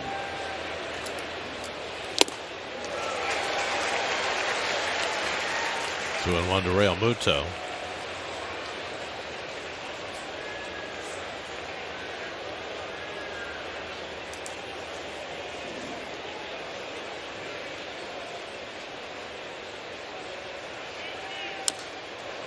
And the slider fouled off, 2-2. Castro's tempo is picked up this afternoon. I like that too. He was working a lot quicker early in the season than he did when he went through his little stall. But that happens sometimes when you have people on base. Yeah, he's better off coming into clean innings. Yeah. Came in with a man on against Atlanta the other day, and it really seemed to affect him. 2-2 coming, and he misses with a slider, 3-2. JT Realmuto was out on the free agent market most of the winter. Mets struck first and signed James McCann long before Realmuto re-upped with the Phillies. And who knows if he would have re-upped with the Phillies if Dave Dombrowski did not come in as their GM. 5 years, $115 million. And he draws a walk. 3-2 slider from Castro, and so Realmuto's on base for the second time.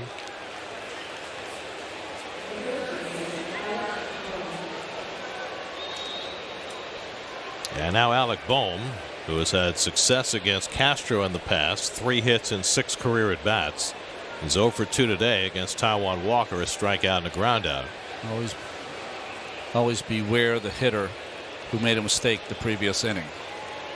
Real Muto loves to steal, and he gets a chance, the right moment. This is the right moment. Castro will pay attention to him.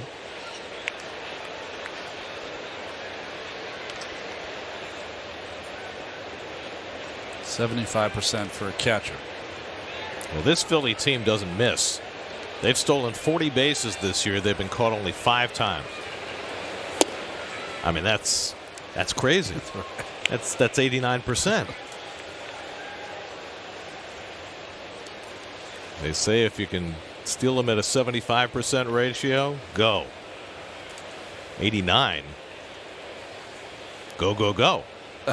Like the White Sox. There he goes. And it's grounded right to Lindor. His play will be to first.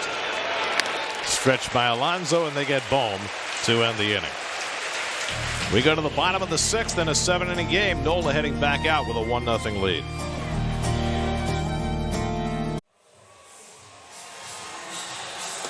Well, there's your T-Mobile coverage cam. Can't do better than Lady Liberty on a beautiful Friday afternoon, week before the July 4th weekend. Oh, all the Mets gear. Now, I want to know, is Dad going to turn the youngster's cap inside out for a rally cap? Oh, that would be perfect. It's about rally cap time, isn't it? Yes, it is. If I'd have known it was going to be like this, I would have said in the first inning when you had second and third and no outs. Francisco Lindor takes a curveball out of the strike zone as we start the bottom of the 6th. Lindor delivered an opposite field double in the first inning, and it looked like the Mets were in business, second and third and nobody out. But Nola has been dominant every moment since. Curveball pulled foul, and it's 1-1. Lindor, Conforto, and Alonso third time around against Nola, who has matched his career high with 12 strikeouts.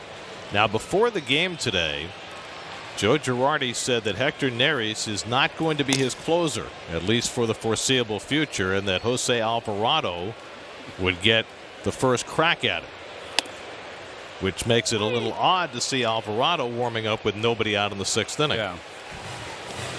But maybe he'll change his mind. He's allowed to do that. Alvarado's already had his moments with the Mets, including with Dom Smith. Dom owes him one.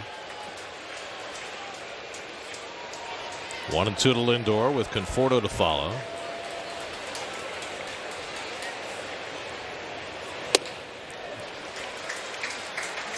Two and two.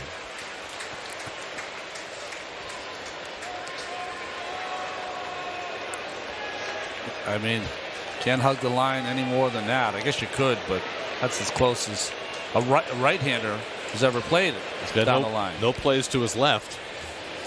And that hits Lindor. Second time that Nola has hit a Met batter with a curveball. He got Lindor in the first inning. It got to McNeil in the first inning, and now he gets Lindor leading off in the 6th. I guess they like to check to make sure that what is the it hitter that he's got checking? hit. I don't know. The question of whether he tried to get out of the way or not is not reviewable. It clearly hit him. I mean, what are they checking?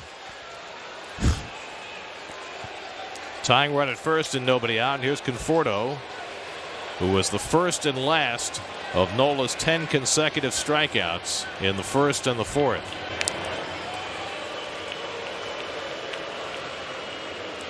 That made history, tying Tom Seaver's record. But Nola still has 6 outs to get with a skinny lead, and Conforto can change the equation in a hurry. Lindor a little bigger lead that time and almost leaning. Lindor has not done a lot of running. He's got 5 stolen bases in 7 tries this year. Nola is pretty slow to the plate.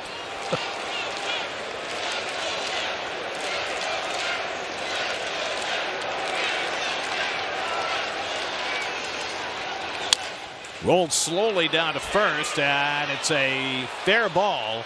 And Hoskins makes the play on Conforto, and that advances Lindor to second. Very close on the fair or foul. Home plate umpire Dan Bellino signaled it a fair ball. Yeah, he got out there and made the call. Good hustle by Dan.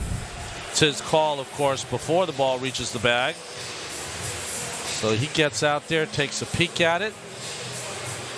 Boy, that was close. Right on the chalk when he picked it up, looked like. And rather than chasing Conforto toward home plate, the Pirates might have, man, he went to the bag. The reason he obviously watched the replay. That's right. The reason they do it that way is that you saw the first base umpire Backus had no view of the play at all. So now the tying run at second with one out. And here's Alonso double down the right field line to snap Nola's 10 strikeout string in the 4th inning. Oh, it's a good move. Present that to Lindor in his brain that you'll do that reverse pivot just to keep him close. Second baseman Maton keeping his eye on Lindor. Mets have had just 2 hits, doubles by Lindor and Alonso. And now Alonso trying to pick up Lindor.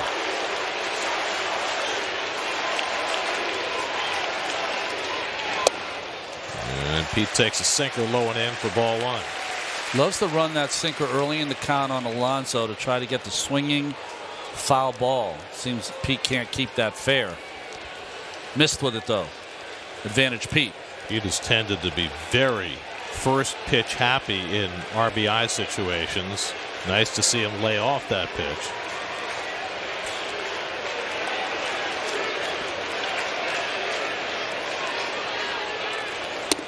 And Alonso lays off another sinker, and it's 2-0.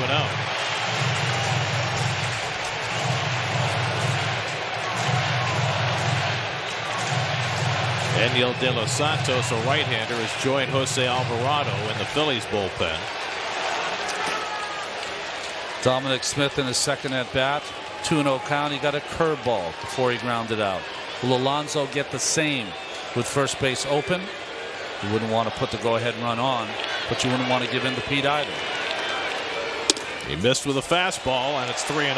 I don't think he has as much faith in his curveball right now as he did early in the game. I totally agree. It's rolling up there right now. Nola up to 97 pitches. He's thrown as many as 114 in a game this year, but he might be starting to run out of steam on a sunny day.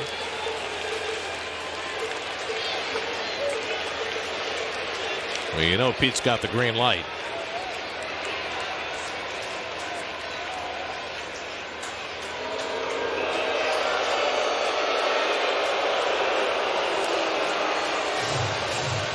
You have a sense when you watch Nola at his best, or even when he's not at his best. It's like DeGrom. He's got the low heart rate. You don't see any histrionics. You don't see any. You can't tell whether he's winning 1-0 or losing 1-0. Just all about the execution.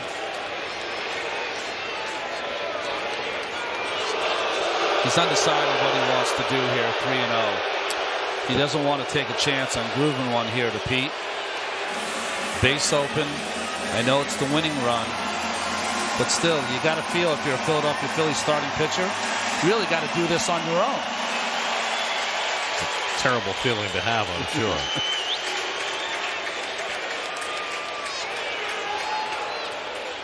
And Alonso swings 3-0 and fouls it off. When this game began, the crowd was sparse with a 4 o'clock start. But on the first Friday since the entire ballpark's been open for business, and with another game coming after this, the crowd has filled in, and it's gotten awfully loud here in the 6th inning.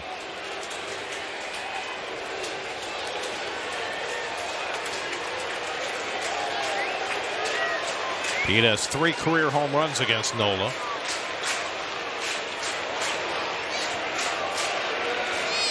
And he takes inside ball 4, changeup on 3-1. And Alonso draws Nola's first walk of the day. And here comes Joe Girardi, and he is ready to pull Nola out of the game. Wants this Alvarado-Smith matchup, I guess.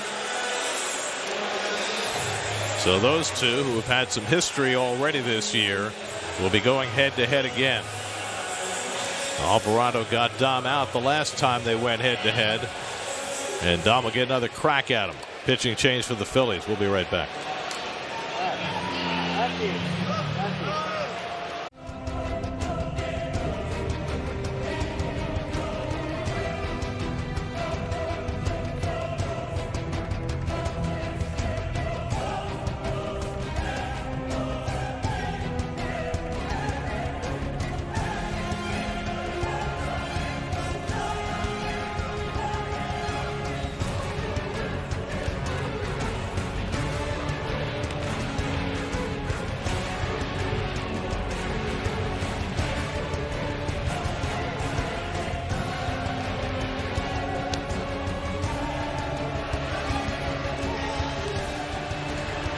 Mets and Phillies over the years have had their conflagrations, and the latest one was between Jose Alvarado and Dom Smith after Alvarado hit Michael Conforto with a pitch earlier this year. Smith was vocal in his displeasure.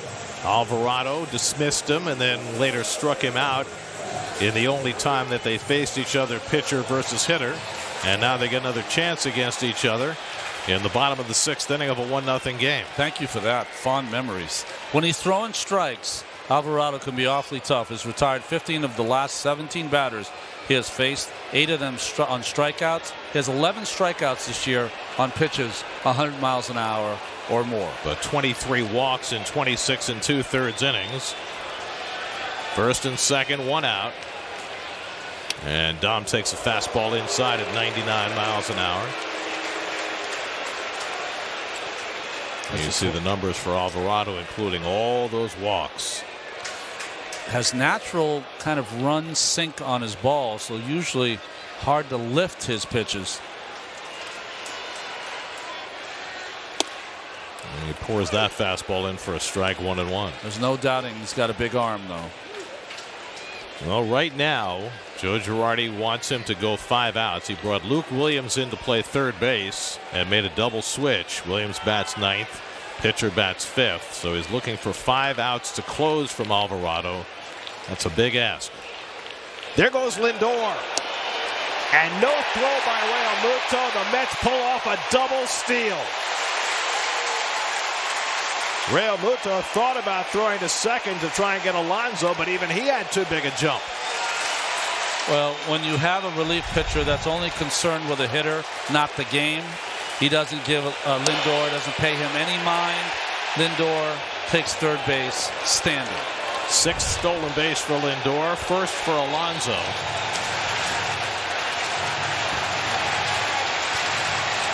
Now the infield will come in. A base hit could give the Mets the lead.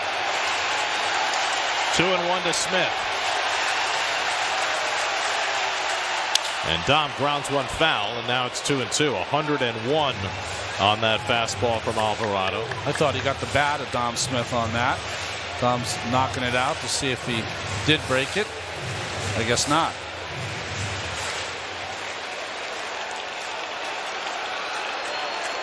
If you're not sure, get a new one. Well, Alvarado's in a spot where he needs a strikeout, having surrendered the double steal. Dom's got to put it in play. 2-2. Upstairs, full count. James McCann on deck.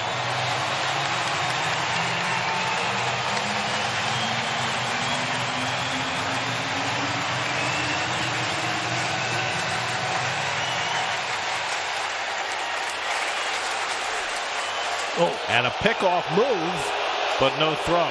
No, he stepped off. He stepped off. Williams, the third baseman, made no move to cover the bag. 3-2 coming to Dom. And he lays off. It's low, ball 4. Quite an at bat for Dom Smith. And now the bases are loaded for McCann.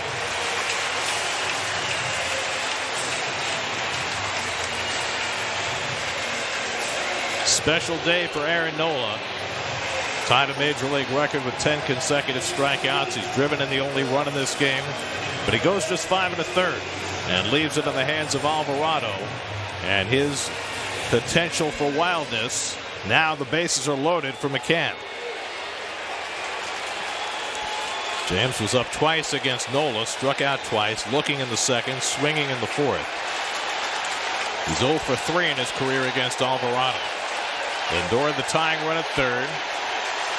Alonso the go-ahead run at second. Smith at first. Now the infield can drop back to double play depth.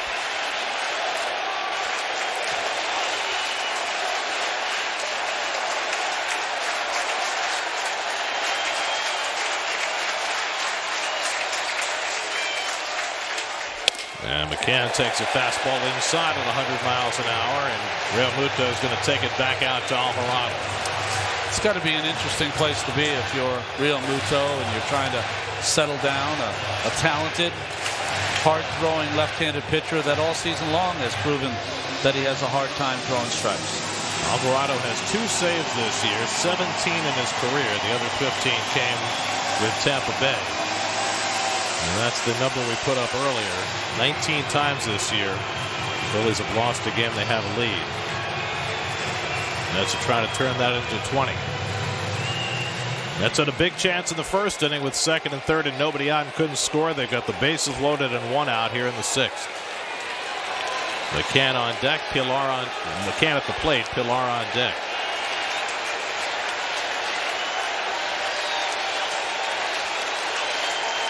Got to be patient. And McCann fouls back the fastball, 1-1.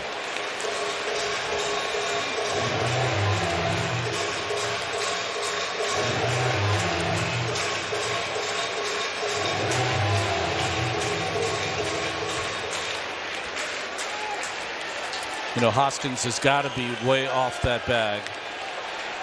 He's got to be in because I think it's a hard play for him to turn to unless it's hit real hard because he's got to throw it back, get all the way back. He's better to take the safe out at home, the force play at home. That's why he's there. If you play that position, you can't do the 3-6-3, and you cannot count on Alvarado to get there. It's not going to happen. Might be hard to make a 3-2-3 either. Exactly. So he's going to just play there and just try to get 1 out, Gary. Everybody else on the infield will be looking for 2 by way of second, and now the second visit for Real Muto during this at bat.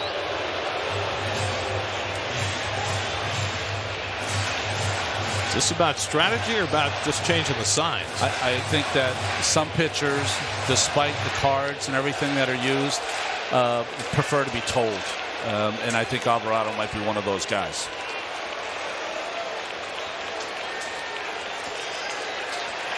Just nothing on the ground. Easier said than done, right?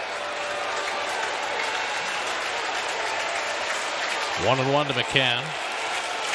And James swings and misses at a slider. And it's 1-2.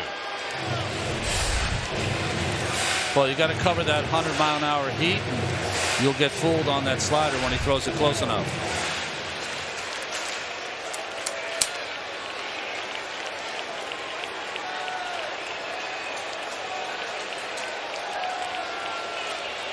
Harper playing shallow and right. Might be tough to get a run home on a fly ball there with Harper's arm. But he got the speed of Lindor at third. 1-2 coming. And McCann goes down swinging on the slider, and Alvarado has the inning's second out. Third time McCann's been struck out today. 13 Mets have now punched out in this ball game, and this is the biggest one here with the bases loaded in the 6th inning. So it's left to Kevin Pilar. Pilar has 2 hits and 6 career at-bats against Alvarado. They faced each other in the American League East when Pilar was with Toronto and Alvarado was with Tampa Bay. That's down 1-0. 7-inning game. We're in the bottom of the 6th. Pilar has struck out and reached on an error, 0 for 2. Hitless in his last 13 at-bats. And trying to break that string in a big spot. Lindor at third, Alonso at second, Smith at first with 2 out.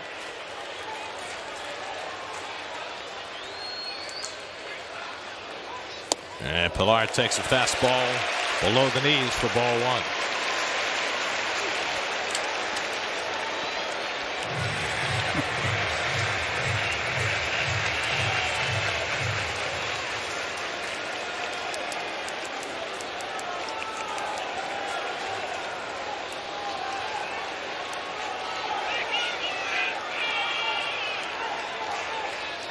And Pilar hits it sharply, but right at Torres, and he gets the force play to end the inning.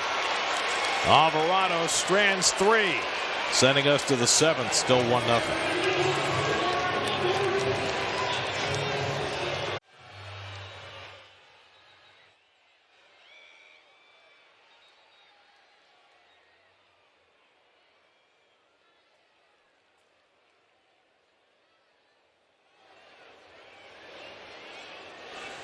We'll see you then. Travis Jankowski leads off in the 7th against Miguel Castro, who worked a hitless 6th. Jankowski nearly took Taijuan Walker's head off his last time up, a rising liner that Walker caught, ducking and reaching up over his head. And Castro falls behind him 2-0. Jankowski, Torres, and Maton, 6, 7, and 8 in the Phillies order. There have been only 5 hits in this game, 3 for the Phillies, 2 for the Mets. Mets had a chance in the 6th, but left them loaded against Alvarado. And a fastball strike from Castro at 2-1. Taijuan Walker went 5, allowed a run on 3 hits, a walk, 5 strikeouts. But he's on the short end. Aaron Nola went 5 1/3, no runs, 2 hits, a walk, and 12 strikeouts. And the changeup misses, 3-1. Second game of the doubleheader starts about a half an hour after the first one ends. Mets will have David Peterson on the mound against Matt Moore in a battle of lefties coming up here on SNY. Jankowski takes inside, ball 4, and Castro walks the leadoff hitter in the 7th. Not what he wanted. And a guy who can steal a base in Jankowski. Now you got Torres. See if he's asked to bunt. I think they're going to play a little small ball here. That's part of his game. Maybe hit and run. Hard to hit and run after guys on the first pitch after guys just walked the previous hitter. Guillorme comes a couple of steps in on the grass against Torres, who has struck out and hit a comebacker. And trying to find out, Castro throws to first, and maybe Torres was running his hand up the bat handle.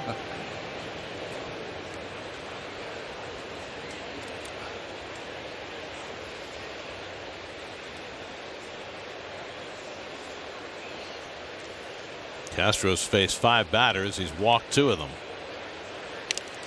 Jankowski has already stolen a couple of bases in very limited playing time. It's only the second game he started for the Phillies.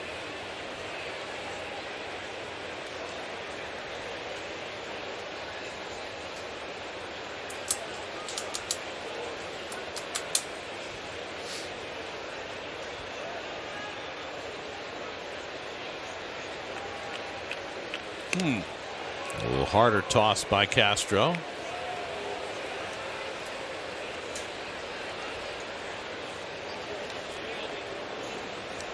Drew Smith up in the Mets bullpen.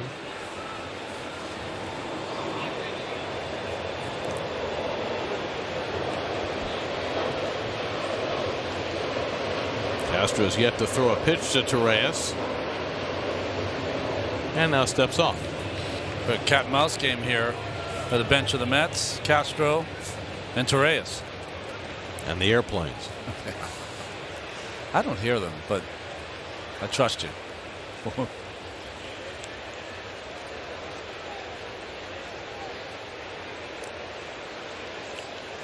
And he does square. Bunts right it back to Castro. Has a play at second. Gets the out there. The relay by Lindor not in time. Nicely handled by Castro to get the lead man.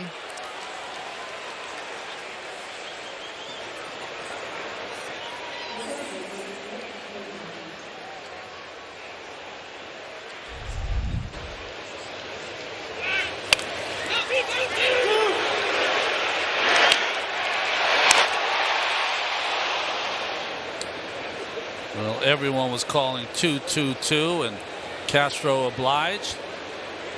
And the play wasn't close at first. I don't know why they got on the horn, but.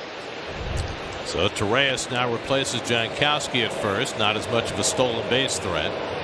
Nick Maton, the batter, he scored the only run in this game. And he gets tied up on the fastball and did not swing. 1-0. The only run was driven in on a double by Aaron Nola to chase Maton home from first in the 5th.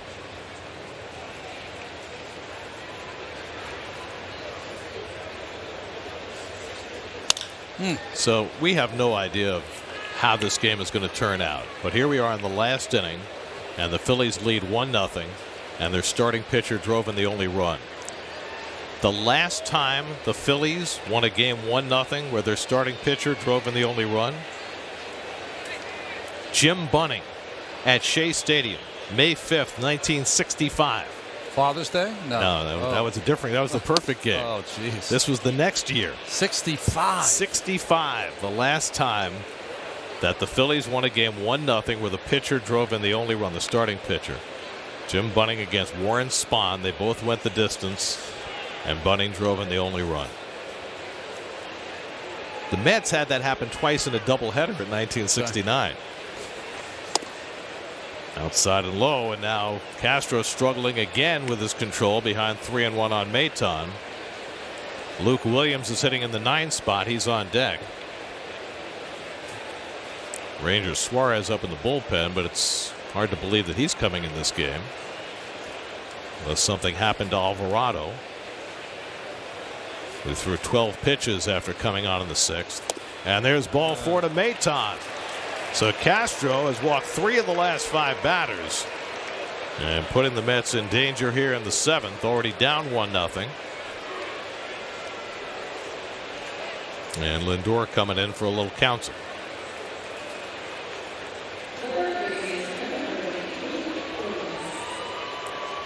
Rookie bonus waving, which means that Drew Smith is ready.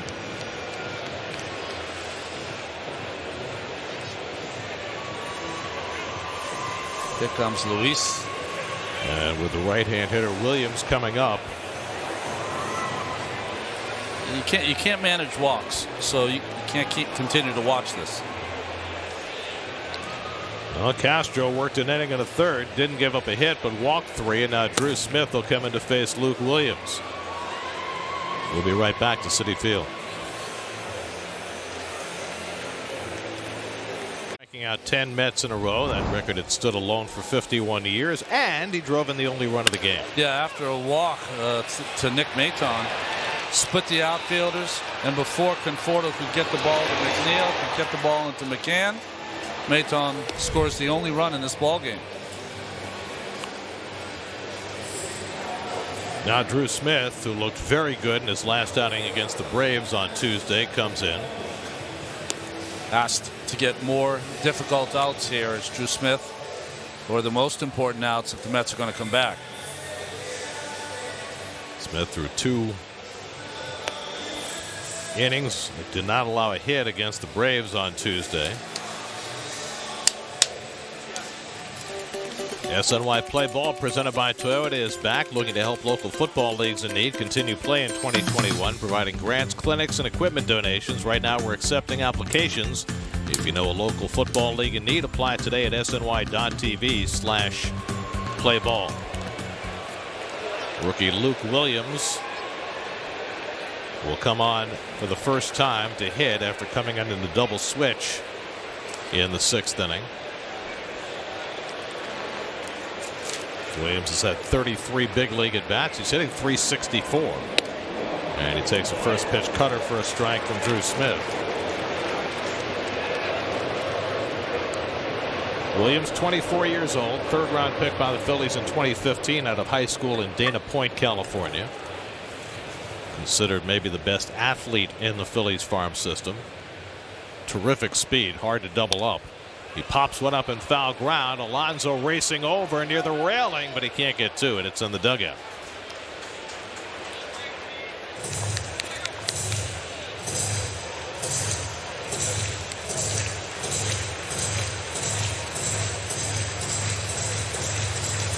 Williams has played all over the diamond for the Phillies since his call-up. With the injuries to their middle infielders, he's played some second base, some shortstop, some outfield. Miguel Castro worked an inning and a third, no hits but 3 walks, and leaves a couple of men on base for Drew Smith. Odubel Herrera on deck.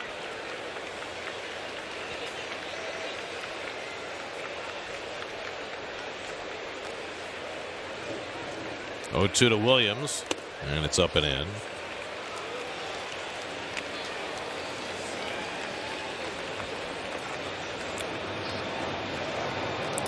Never know, right? Phillies last game 13-12. This game 1-0. Smith trying to keep it that way. 1-2 coming. And the curveball hit out to center field. Standing his ground is Pilar. Now giving a couple of strides. He makes the catch. Tagging at second is Torreyes. He'll go over to third. So 2 out. Runners at the corners and Odubel Herrera coming up.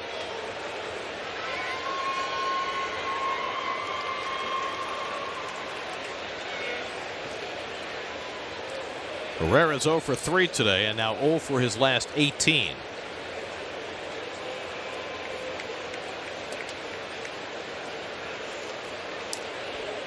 If he gets behind in the count, just be aware or cognizant if you're the Mets of a play between Maton and Torreyes. Maybe a double steal of home, an attempt anyway.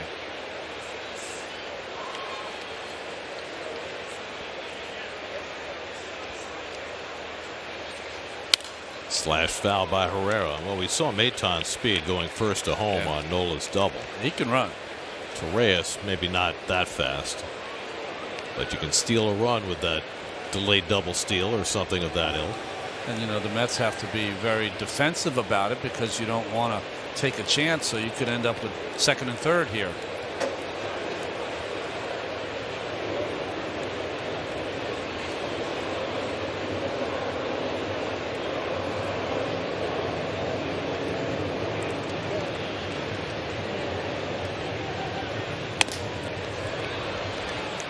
To Herrera. He wants a new ball. Yeah, he doesn't like the balls seem real slick for Smith. He's already thrown out 2 or 3 of them. Well, that raises the whole issue of how do you get a grip on the ball. Well, lick your fingers as much as you can.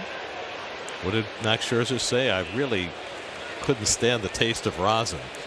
That's why I started going to the sweat in my hair. I was eating rosin, he said.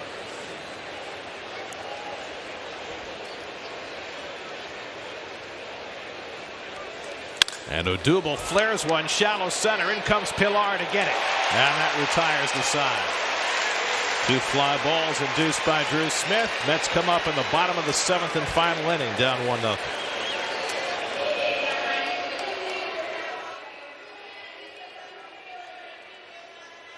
In the Mets season opener. He's looking for a 5-out save today. Put himself in a jam by walking a hitter in the 6th, but then struck out McCann and got Pilar in a ground ball. Now he'll get Guillorme, a pinch hitter, probably Albert Almora, and then Jeff McNeil in the 7th. Mets have already had 3 1-0 losses this year, 2 in the last week.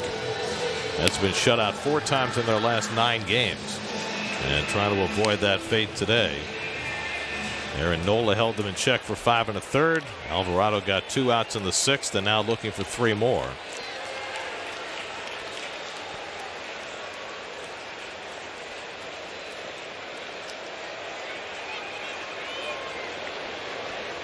Interesting. The Mets have 2 right-hand hitters on their bench. If VR is not available, which we assume he's not, they've got Almora and Peraza, and it's Almora who's out on deck. Certainly Peraza has had the better year offensively.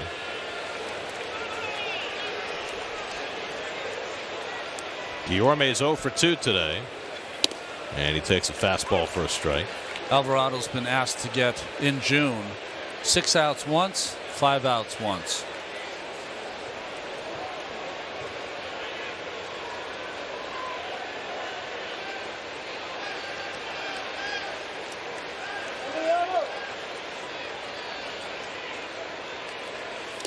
That goes to the backstop on the slider from Alvarado, 1-1. Phillies keep Ranger Suarez, another left-hander, up in the bullpen. So no sign of Hector Neris, who has blown 3 of his last 5 save opportunities. And Joe Girardi said was going to take a step back as closer right now. So it's in the hands of Alvarado, who's now up in the count on Guillorme, 1-2.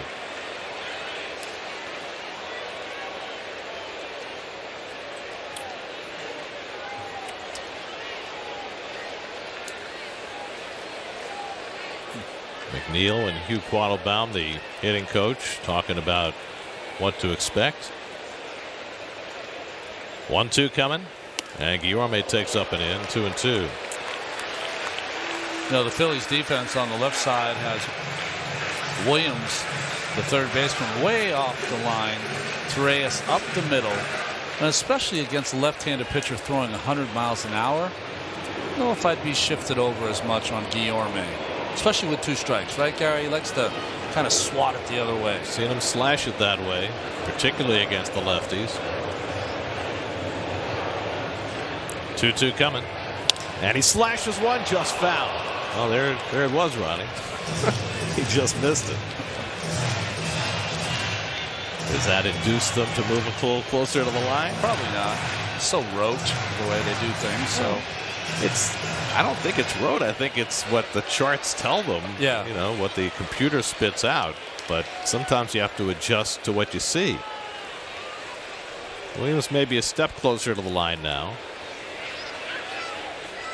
And Guillorme chops that one. Alvarado able to reach for it. And the soft toss goes by Hopkins. Guillorme will go to second.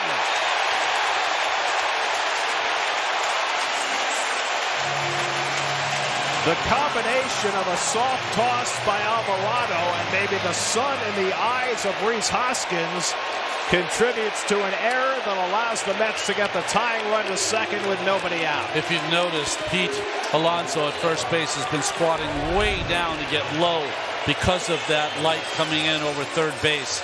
And here Alvarado's got to throw a hard strike. Instead he lobs it and it gets right in that light. And there was nothing Hoskins could do. He just lost it. He had his sunglasses on top of his hat.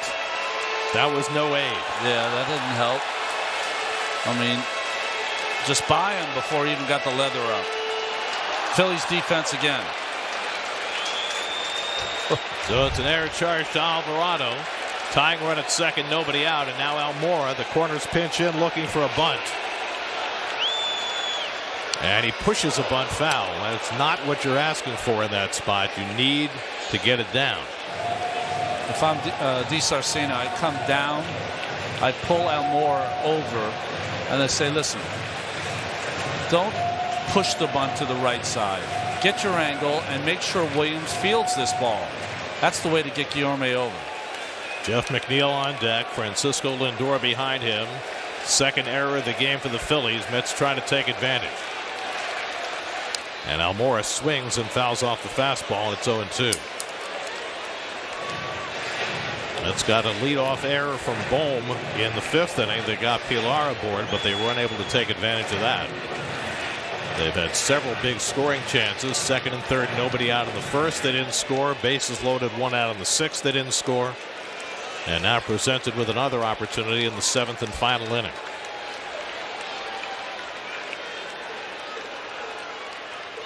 And Almora goes down on strikes. Good slider by Alvarado for the first out. That's the wrong call there. It's got to be bunting there. And the reason I say that, Alvarado's a strikeout pitcher. Almora hasn't proven that he's on the mark hitting right now.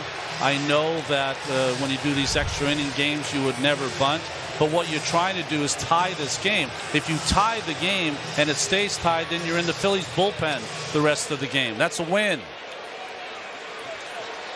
So now McNeil with that tying run still at second and 1 out. Jeff has been hit by a pitch and struck out twice, 0 for 2. Torres right behind Guillorme as he takes a short lead at second. And McNeil takes the fastball low for ball 1. Francisco Lindor now on deck. Mets have had just 2 hits in this game, a double by Lindor in the 1st, a double by Alonso in the 4th. That's been it.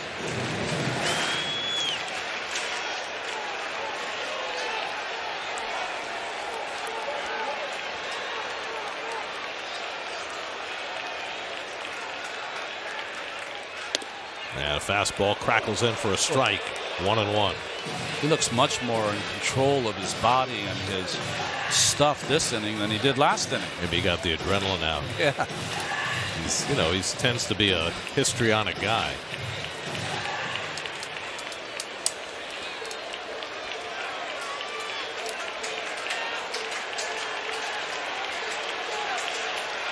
One and one to McNeil. And Jeff bounces one foul. 1-2.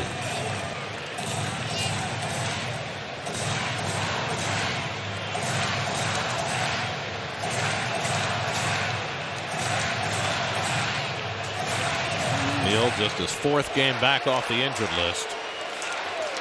Trying to produce a run in a big spot with Lindor to follow.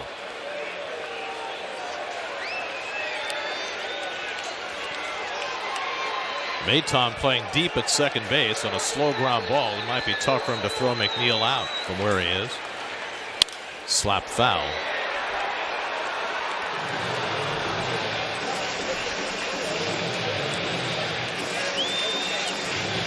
The Phillies have blown 16 saves this year. It's tied for most in the majors.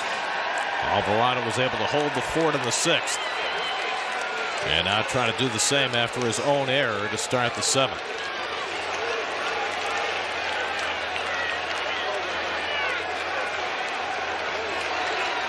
One-two coming. And McNeil just got a piece of that fastball to stay in.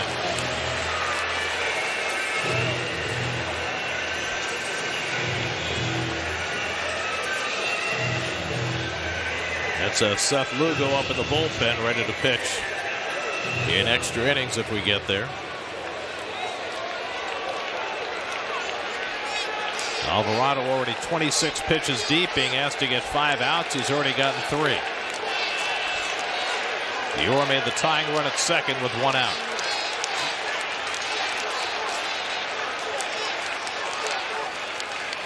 McNeil again stays alive by fouling off a tough fastball. Boy, sinking fastball or sinking life on that 100-mile-an-hour fastball from Alvarado. And McNeil just fouls it off. Alvarado, who walks almost a batter per inning, walked the first man he faced. But he's been throwing strikes since. The only strike he hasn't been able to throw was to first base. You feel like you're going to get a hard slider here after all those fastballs. 7th pitch of the at-bat coming from Alvarado to McNeil. And Jeff breaks his bat as he rolls one out to Maton, who has to charge and gets the out at first. Over to third goes Guillorme, but now the Mets are down to their final out. Maton's a smart player, Gary. He knew he was going to have to be aggressive on anything hit his way. And on the full run, one-handed, and then an underhand toss. Well, the Mets have the tying run 90 feet from home plate, but down to their final out with Francisco Lindor coming up. Lindor has been on base twice in this game, an opposite field double in the 1st, hit by a pitch in the 6th.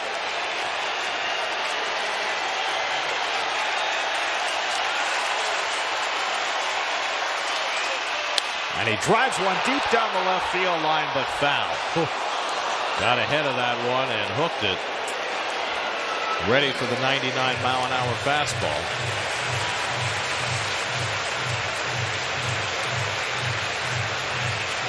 Lindor's had some success against Alvarado. 3 hits and 6 career at-bats.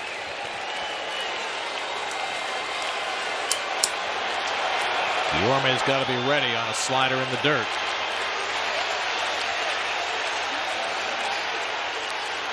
And it sliders in the dirt, and Real Muto is able to block it. Good call, Gare.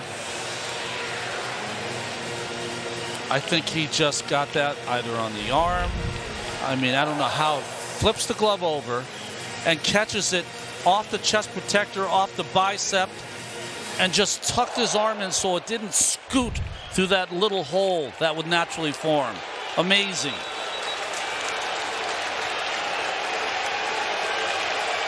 So Guillorme will stay on his toes, waiting for another.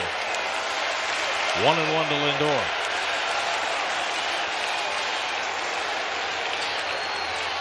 And Francisco lines one, base hit, and that'll tie the game. Guillorme comes home. Lindor with his second hit of the day, and the Mets get even 1-1.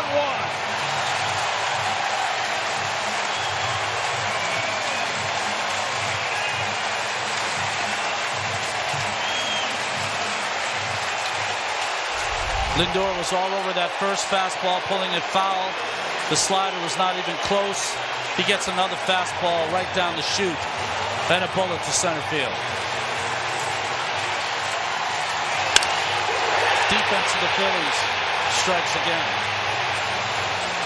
Alvarado asked to get 5 outs. He got 4, but his error opened the door, and Lindor stepped the Mets right through it to get the game even. And now Alvarado is being pulled. The Phillies will make a double switch. Matt Vierling will come in to center field, and Ranger Suarez will come on to pitch. Big hit for Lindor to get the Mets even with their backs to the wall. We'll be right back.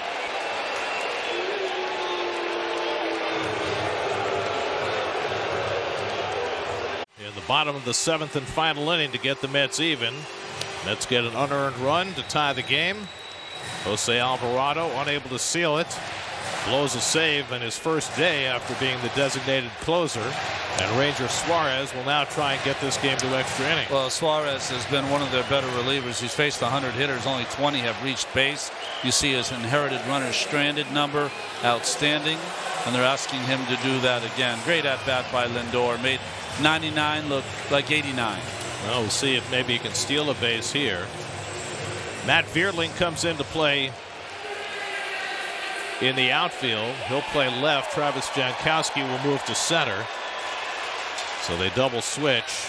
Vierling will hit 5th, and the pitcher will hit 1st with Herrera coming out. Suarez, among other things, is a better move than Alvarado, which makes the stolen base a little tougher.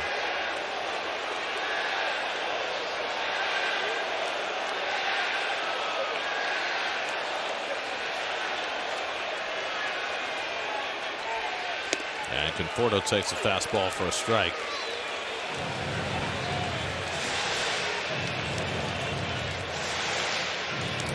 Conforto has 2 hits and 6 career at-bats against Ranger Suarez. Has pitched parts of 4 years with the Phillies.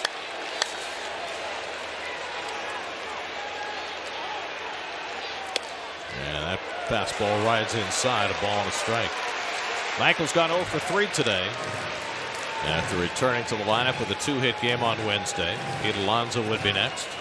Each team now with a run on 3 hits.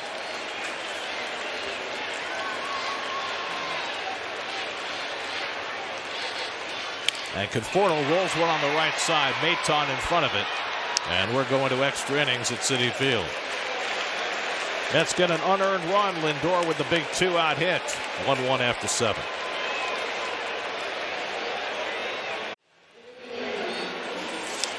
Changes for the Mets as we go to extra innings. Albert Almora stays in the game in center field. Kevin Pillar moves to right field, so Conforto comes out in the double switch. Luke Williams will be the free runner. Remember that Joe Girardi double switched his pitcher into the 1 spot, which made the last out. So by the extra inning rule, the previous hitter is allowed to be the free runner, and that's the course they take. Williams has got good speed. There's Lugo's numbers. His last outing against Atlanta 4 days ago, he gave up a run. Rhys Hoskins, first man to face him with the free runner at second, and he takes a slider for a strike. Hoskins is 0 for 3 today. Struck out, grounded out, popped up. Drew Smith got the final 2 outs in the 7th with 2 men on to keep it a 1-run game, and the Mets cashed an unearned run in the 7th to tie it.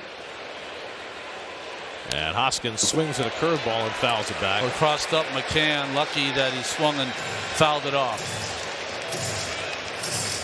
Ball would have been at the backstop. Looking for the express, upstairs, gets the curveball instead. Oh. Fortunate that he fouled it, otherwise it would have been a wild pitch. That's right. So everybody getting on the same page with the signs now.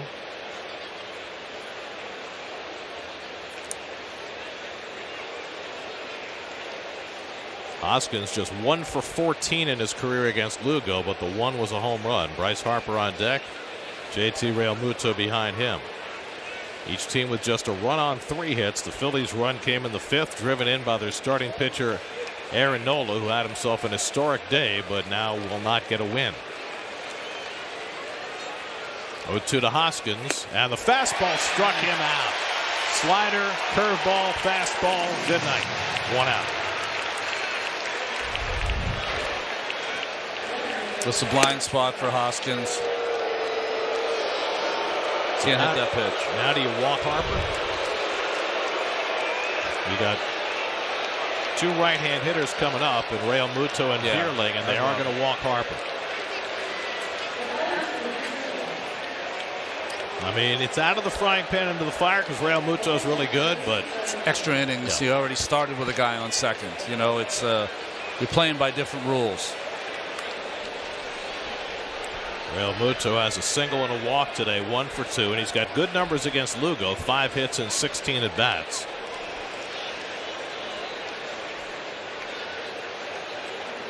So Williams, the free runner, still at second. Harper at first with 1 out.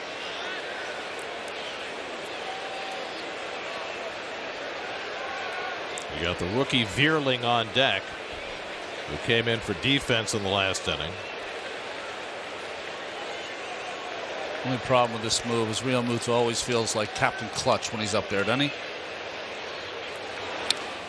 Up and in with a fastball, and he fouled it back. Interesting, the Mets are playing their defense very differently against Realmuto than they did earlier. Remember, he snuck a base hit through the right side, right about where McNeil is playing right now. That's right. Now, no one was on then, so it's a little different here. But we talked about the defense when it's a double play chance, and maybe they're maneuvering their defense for that reason.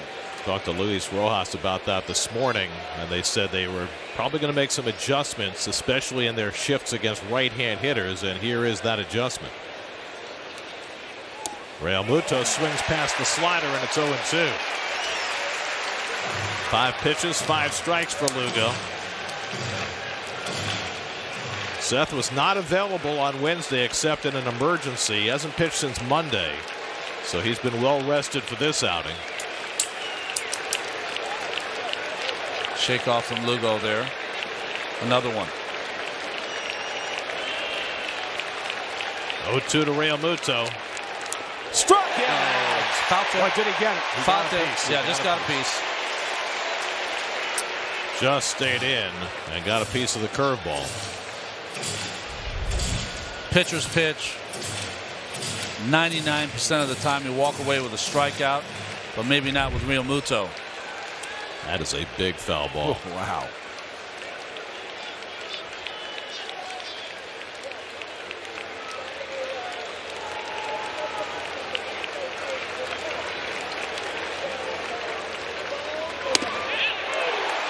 And he got him looking. Fastball, knees and black on the outside corner, and Lugo strikes out Realmuto for the second out. Well, Lugo right on point. There's nothing Realmuto could do there after a nasty curveball that he just got a piece of. Perfect pitch. And now Vierling is going back to the dugout, and Andrew McCutchen is going to bat for him. So McCutchen held out of the first game because his reconstructed knee really just can't take playing 2 games in 1 day, but they're going to take a shot with McCutchen here in extra innings. It's interesting. I thought Hefner was going to come out to talk about Vierling because you would need a scouting report on someone Lugo wouldn't know, but coming out here just to have a talk about McCutchen. I honestly never in those instances, Gary, after you just had a big strikeout, I would prefer not to change the tempo. Just, I know this hitter. Let's go. Well, Lugo's had good numbers against McCutchen, but remember what McCutchen did in the Phillies' last game. He had a pinch hit grand slam to give the Phillies a 4-run lead against the Nats. Now he bats with 2 out and 2 on in extra innings. Well, Lugo has come out firing, 2 batters, 2 strikeouts, and if you can put up a 0 in the top of one of these extra innings, it is just an enormous proposition, because now all you have to do is get your runner home from second base in the bottom of the inning. So now McCutchen batting for Vierling. 3 infielders on the left side against the former MVP. And McCutchen takes a slider off the plate for ball 1. So a little different Mets infield defense when you only need 1 out as opposed to 2, as you now have McNeil on the other side of second base as well.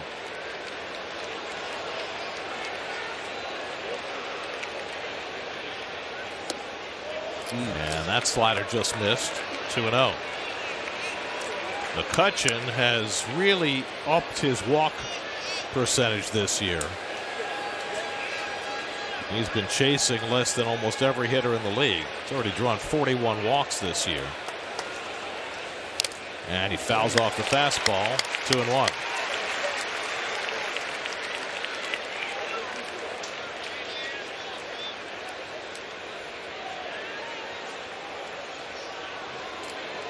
Seth's rubbing up that baseball. His mind is racing.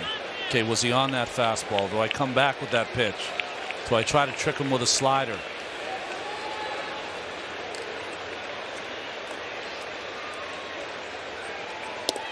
And that one pops out of the mid of McCann, but it was a called strike, and it's 2-2. Another cross up. Have to go out again. Well, give credit to the home plate umpire, Dan Bellino. A lot of times when that happens, you're not going to get a strike call. But Bellino correctly called this pitch a strike, even though McCann was crossed up and didn't catch it. But if Lugo doesn't get it right, he's going to break McCann's hand at some point.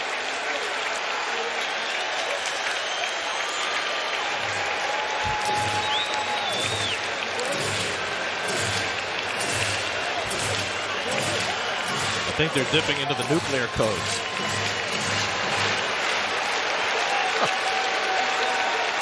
Someone's writing code. 2 out, 2 on, 2-2 to McCutchen. Curveball fouled off.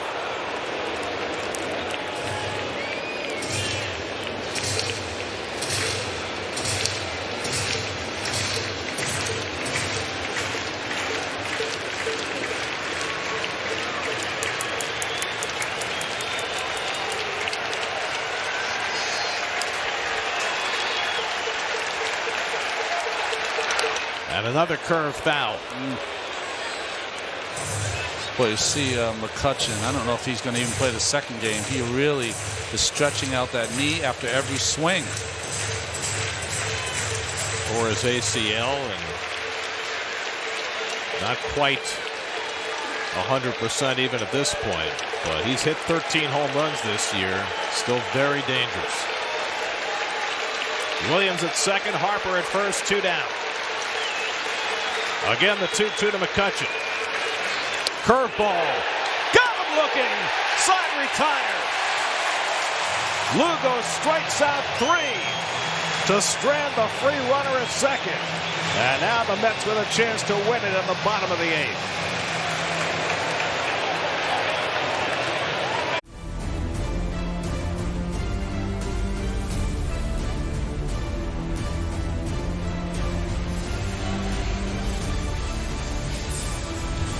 Mets will have the free runner to start the bottom of the 8th in a tie game. Andrew McCutchen stays in the game in left field after pinch hitting. Because the Mets double switched the pitcher into Conforto's spot and Conforto made the last out, they can back up to Lindor as the free runner, and that certainly works in their favor. So Alonso, Smith, and McCann will have a chance to drive him in, but Alonso won't get that chance. They're going to intentionally walk him to start the inning. The old leadoff intentional walk. Makes perfect sense. Gets the left-hand hitter up against the left-hander Ranger Suarez. So Alonso's on base for the 3rd time today. Remember, Lindor stole third base with Smith up earlier in this game. Ranger, Smith. It's like a Yogi Bear episode. There you go. Ranger Suarez has pitched multiple innings many times this year, so he's used to the up-downs. So 1st and 2nd, nobody out. The Phillies are playing for the bunt. There is no way on this earth that Dom Smith is bunting. but Hoskins is in as though he's expecting it. And he does square.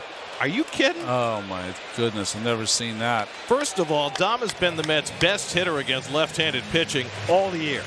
I wouldn't ask for a bunt here. I would have asked for a bunt earlier with Almora. I would let Smith hit. I don't understand that. I mean, this is not the first time that that's happened. And the last time Dom was asked to bunt, it was revealed that he had never bunted in his life. Yeah, of course not. He's the man. Well, this is shocking to me, Ronnie. Yeah, it is. I understand that we're in a different situation with the extra inning rule. It's almost like Rojas just asked DiSarcina to talk to him. In the sense that, is he bunting on his own? Maybe. Okay. That could be it. Well, maybe he's just trying to set him up so he can swing away. And he swings away, grounds it up the middle, base hit. Here comes Lindor around third, and the Mets win it.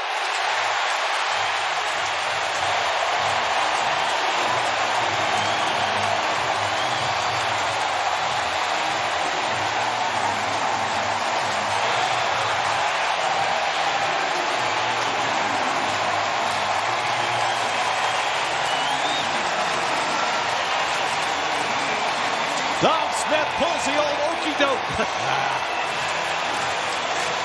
Couple of bunts, he swings away and drives home the game winner, and the Mets take game one of the doubleheader, 2-1 in 8 innings. I mean, that withstand the record historic performance of Aaron Nola in a game that Francisco Lindor tied in the bottom of the 7th with 2 outs, and Dominic Smith is money against left-handed pitching.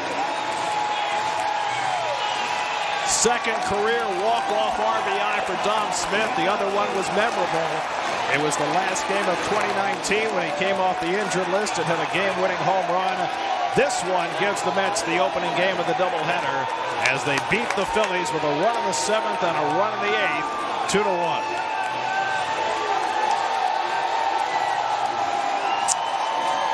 So attempted the bunt, and then took a ball, and then gets the ball right down the middle. And the Phillies defense in and not protecting up the middle. Easy hit, not hit hard enough for Jankowski to have a play. And Lindor, of course, takes off, gets the call from DiSarcina, and the Mets with a real hard-fought win. Lindor with the tying hit with 2 out in the 7th, scores the winning run in the 8th. Dom Smith set him up and then knocked him down. Game-winning hit on the bottom of the 8th.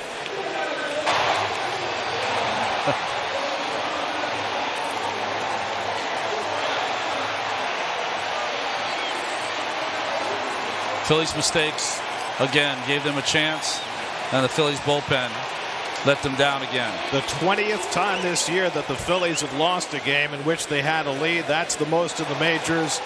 The Mets, with their backs to the wall after an historic performance by Aaron Nola, score a run in the 7th and a run in the 8th to win it 2-1. New York Mets baseball on SNY is brought to you by Spectrum. Spectrum Mobile has unlimited talks, text, and data. You can save up to 40%. Go to SpectrumMobile.com today. By 5-Hour Energy, it's the one when you got to get stuff done. By Cadillac, visit your tri-state Cadillac dealer and experience the ultimate and iconic luxury. By HSS, the official hospital of the New York Mets. And by Geico, switch today and see all the ways you could save. Final score in Game 1 of the doubleheader in 8 innings. The Mets 2 and the Phillies 1. Game 2 of the doubleheader coming up in about a half an hour after W.B. Mason postgame battle of lefties with David Peterson against Matt Moore. A thrilling finish in this one. Mets win it 2-1. Now for Ron Darling, Steve Gelbs, and our entire SNY crew, I'm Gary Cohen at Citi Field. Time for W.B. Mason postgame live. Let's join Gary Apple and Todd Zeal. Guys.